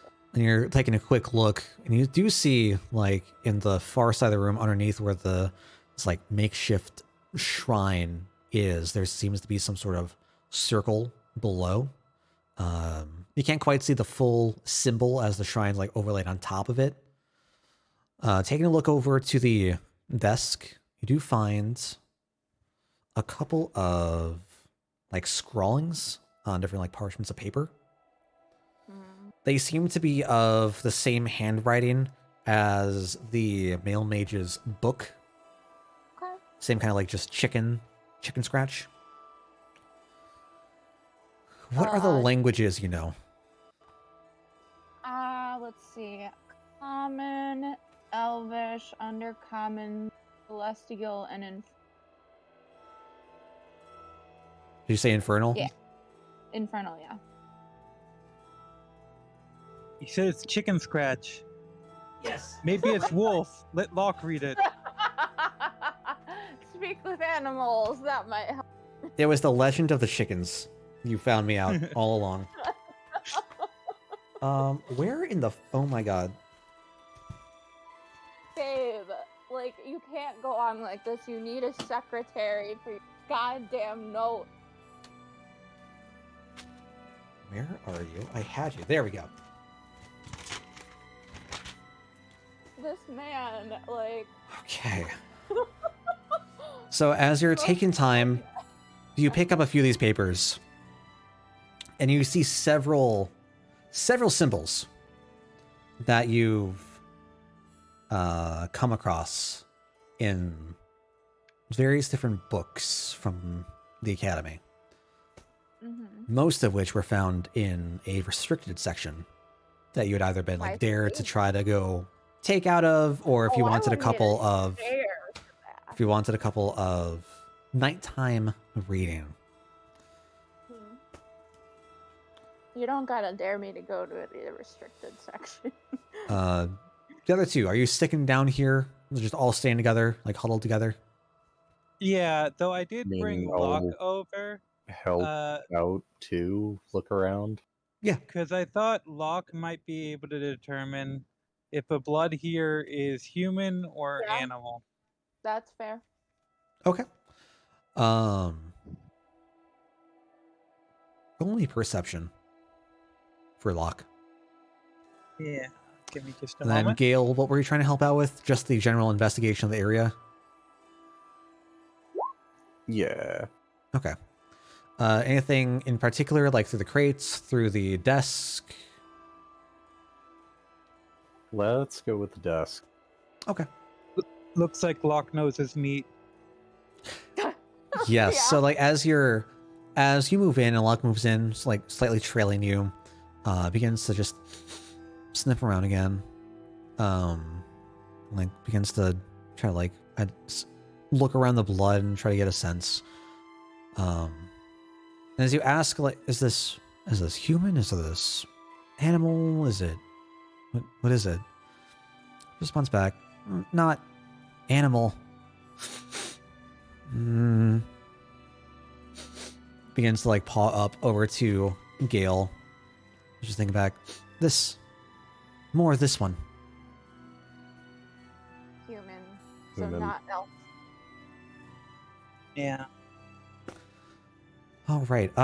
So looking over the papers on the desk, and Gale, as you're joining Sev now, yeah, you see a variety of various different symbols, very jagged among the like already chicken scratchy handwriting. Several of these symbols just seem very, very jagged. And you see one symbol in particular that catches your eye. I apologize because this is going to be freehand again. Can't wait. Yeah, it's going to be bad. Just bear with me here. I think we found a lucky emblem. That is one way to think about it. That is for sure. Did you know that I think yesterday was the 3-year anniversary of Kingdom Hearts 3, and I can't handle. I can't. Okay.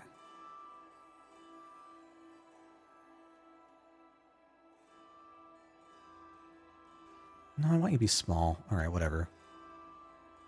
Have that. Have that.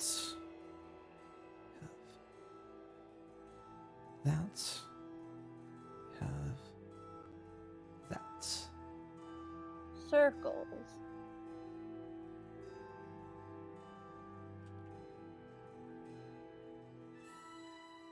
I mean, circle. Oh, okay.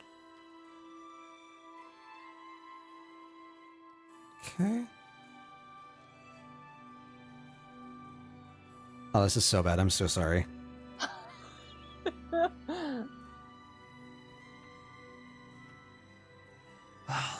This is what I get for trying to draw freehand. Ugh. Okay, so if you. For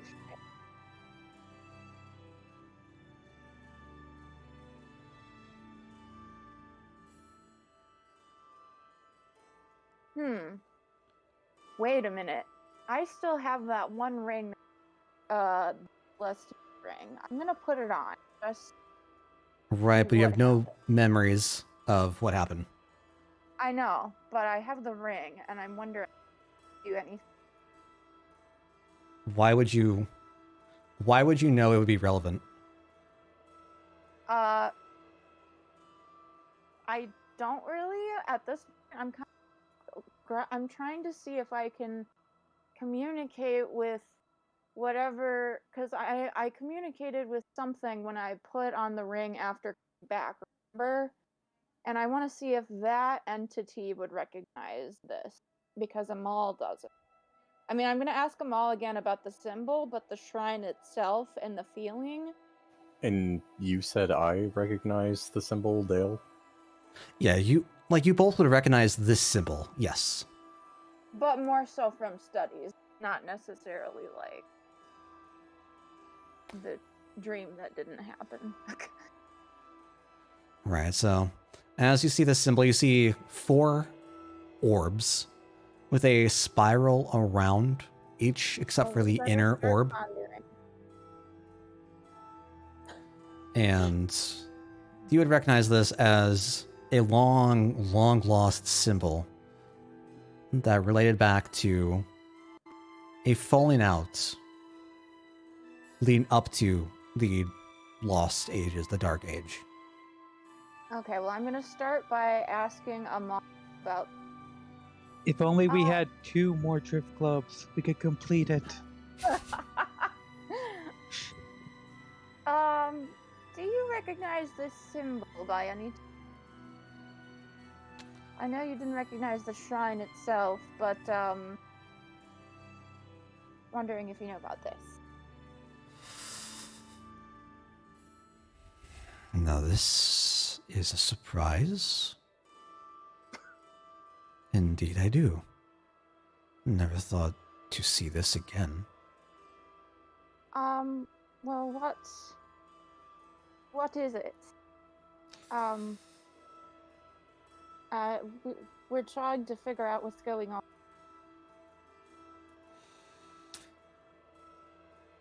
This is a symbol that the followers of the Cursed One would often share. I take it you're not a fan of the Cursed One. No, you could say I'm not. Was he responsible for putting you in there? I don't see how. I led the forces to take him out. Ah, well,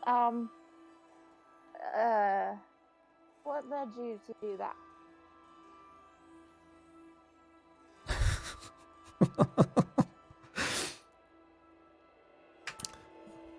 Is pain Is suffering not enough of a good reason? Well, I suppose if someone's done something to deserve it, but, what sort of history did you have before that? Before. The, pain and suffering. I mean, as long as he was present, that's all we knew. Huh. Well, that's unfortunate. So you're saying that this symbol is what his would use? Correct. So I'm going to guess that this shrine over here connection to him then, yes? One could presume so. Right. Well, going to look through some more and let you know what we find. Cheers, mate. I'm gonna relay information back. So, I had a bit of a chat with my headmate. You're what now? Oh, didn't you know? You're what? Do you You know- require medication? Are you? I don't think the mimic hit her. I mean, he did, yes, but no, I'm also talking about the headmate in my headband here. Oh no, she talks to scarves.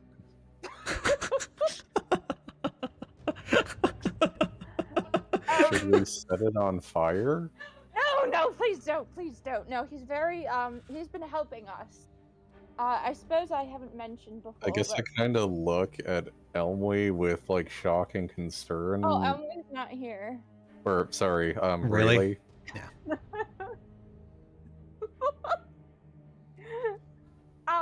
So is the scarf the reason you almost killed yourself with the two mimics? No. The reason I almost killed myself with two mimics was could call it gold lust. Afraid that's all me. Can't get rid of that. But you gotta say we came out ahead one.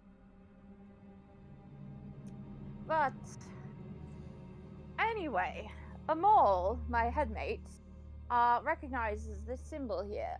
Says that the followers of the Cursed One would use it somehow, and see, I had asked Amol before if he recognized the shrine. He didn't, but he does recognize the symbol, so it probably has to do with that. See, I've been trying to help him get out of the scarf, but we haven't found the right vessel for him. Let me get this straight. You made a deal with some sort of extra-dimensional entity, and you're finding a vessel for it. Well, you see, it's made my magic better. And he is stuck in jail, and I am a prison abolitionist. This is a good idea. Why? Science. Oh god. I really want to see what happens if I get him out of this scarf.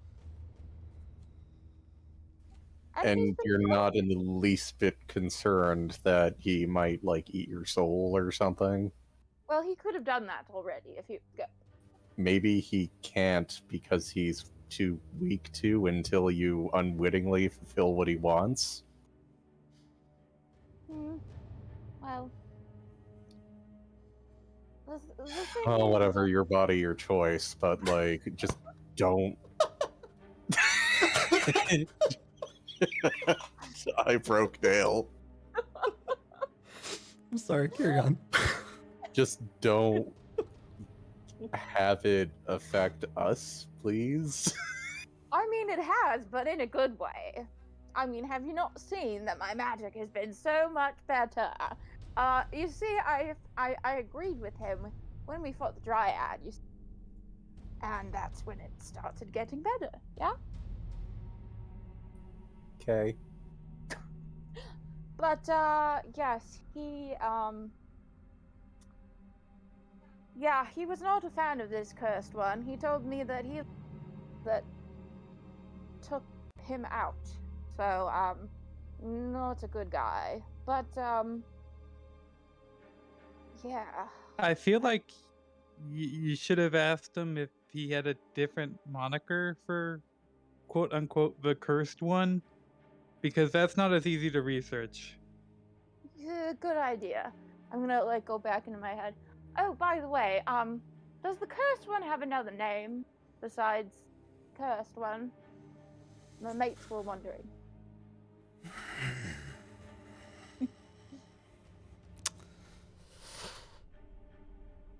I don't know if it's changed in your time. What was it? Back when we remember, his name was Grisrook. Grisrook. Cheers. Do some research with that. Pop back in.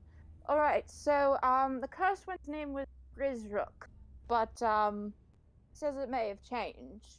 I guess Arcana history or whatever check Sure. to see if we even recognize the name. Yeah. Yeah, absolutely. Go right ahead.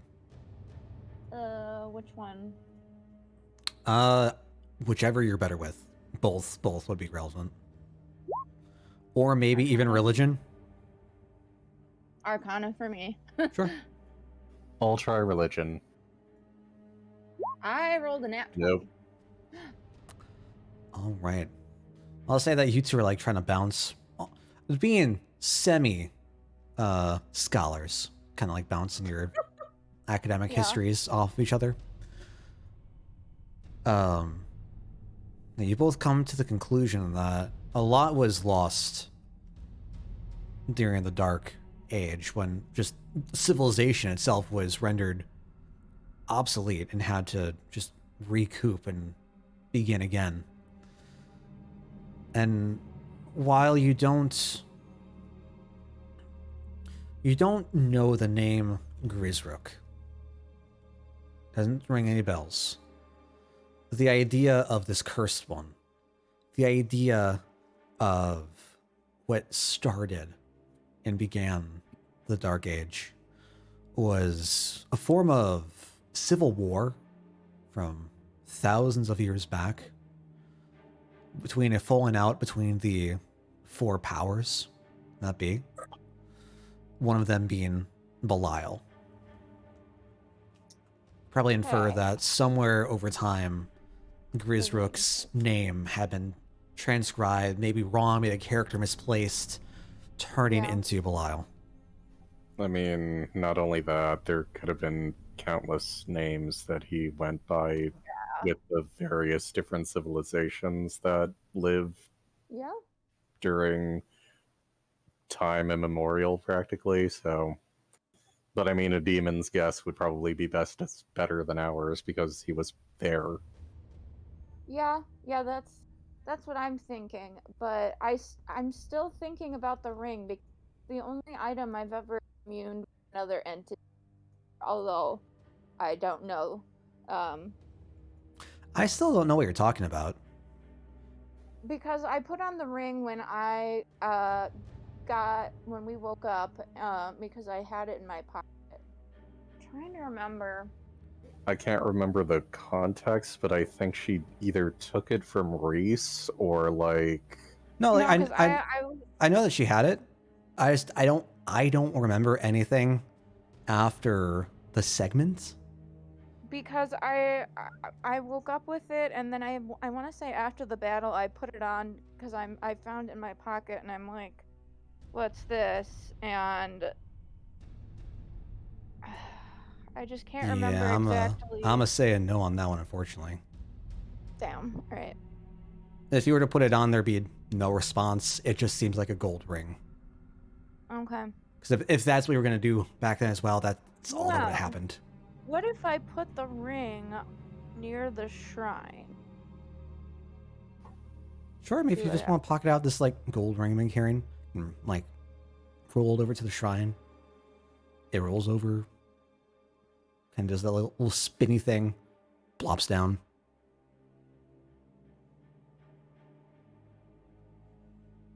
Nothing. Absolutely nothing.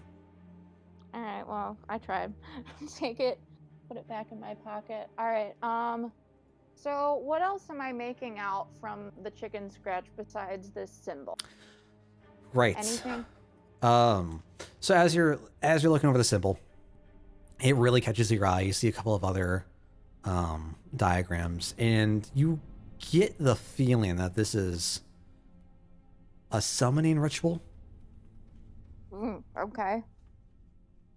And as you're like flipping through the different pages, you see a symbol that looks eerily similar to the circle, like the two halves of the circle you can see, drawn underneath the shrine.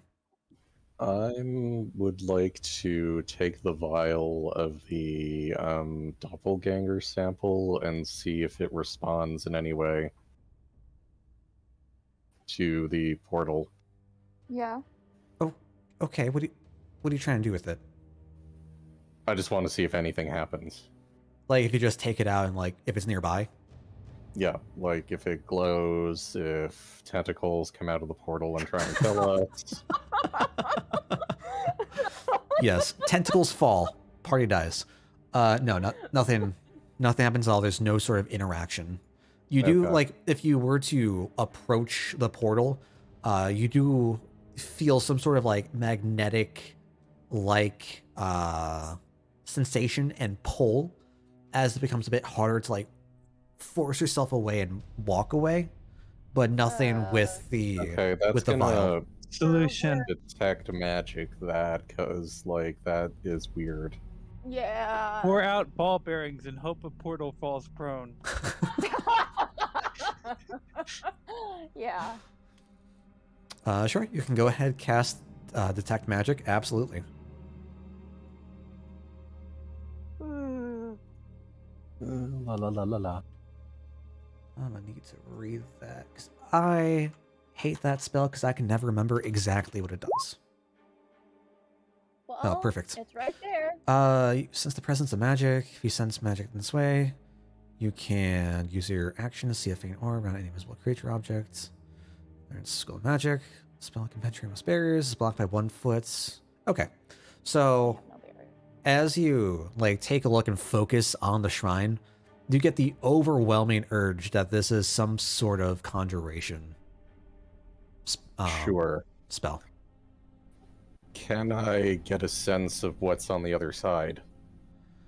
Putting together the talk of summoning, the reference to Belial, some of the depictions used, you believe. I need to double check on this.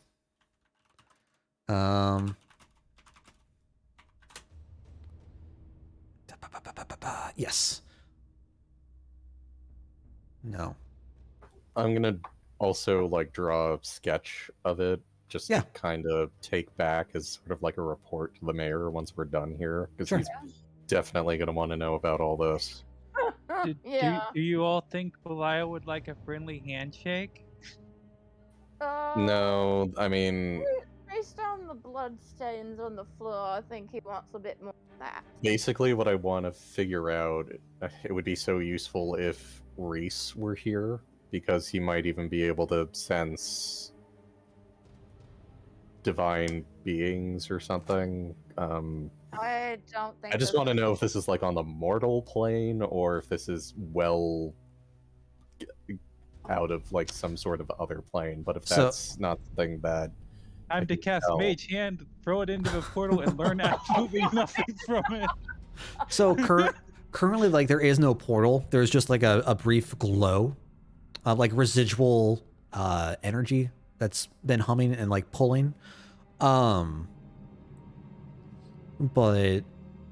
knowing this is some sort of conjuration work, the depictions in the notes that you've kind of like ciphered through, you would have a feeling that this responds to somewhere in the 9 hells. Shit. Okay, Having so something it's to do with definitely not, devils. Not Reese's area of expertise. Okay, I figured it. I wasn't sure if this was just like That is more a me. demon-designed portal on the mortal plane, or if this literally would send us to like hell or something. Yeah, hell. So, the notes like indicated this is a one-way. Like you are pulling something to this plane, not traveling Yeah. outwards. I think the Okay, whole gotcha. magnetism of bringing us there is because it wants us as sacrifice. Sure, just want to make sure like the intent Yeah. is clear. Okay. Well, I say we've found most we can in here. I want I think Yeah. maybe we should just get back to town now, seeing as how there's nothing else. what there's downstairs. Oh, okay. Let's go Yeah. upstairs. Yeah, just to be sure, we already looked through the desk, and there wasn't anything else in particular in this room, despite all the boxes that are drawn out here. Correct. Yeah, boxes seem Okay. like rather dusty. Not. It doesn't seem like they've been touched for days or for weeks. Okay. All right. Well, I say we go downstairs. Sure. Okay. So you all We got can another 2 access point. enter back towards the entryway and take the stairs up. Oh, upstairs. I thought it was downstairs. Same thing. God damn it. If it is the same thing, this place is weird. Yeah.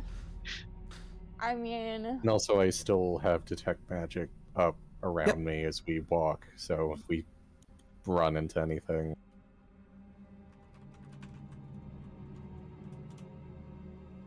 Sure thing. I see. It's his a bedroom. bedroom.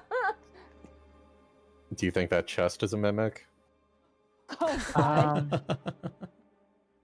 So, Detect where magic. are you all going? I'm sorry. So we're all heading up the stairs.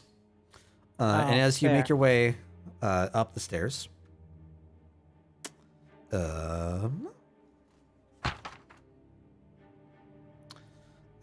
find yourself in a comfy bedroom. To the left is a torch, keeping the wall lit. Sitting a bit further back is a reading chair and a side table. Towards the far back wall is a closed wooden chest and a wooden wardrobe with a door slightly ajar. Coming down the wall on the right side is a large bed, atop an ornamental rug, followed by a side table with a candle dimly lighting the section of the room. And in the right alcove sits a mirror reflecting back the room. Okay. Given how much fun we've had with chess lately, I'm gonna cast Mage Hand and have it open the chest. Well, let's see. Does detect magic sense a chest? So detect magic senses nothing about the chest. However, Okay. Gale, as you walk in, you do get a slight ting off to your right. And as you look over at the mirror, you can see a like faint aura around it. You get the sense that it has something to do with abjuration magic. There's And as something you- magical about this mirror. As you take a look Oh, at I the was- mirror in depth, you see that your reflection does not reflect back. Well, that's no use. I wanted a mirror that actually reflected things. Do you think it might have had something to do with the captain? Maybe he didn't cast a reflection under normal circumstances? Maybe. I want to roll Arcana. See Sure. if I know anything about Roll. it. 20. My God. Again. Two in a row. All right, well, Sev, as you Oh. take a... Mhm. Real quick. Let's bring Locke into the room. Sure. Yeah. Does Locke have a reflection? No. Oh. None of And us also, do. okay, Bear, good. Huh. Yeah, it seems that Wait. like none of you are reflected back in this mirror. Are my head wraps reflective?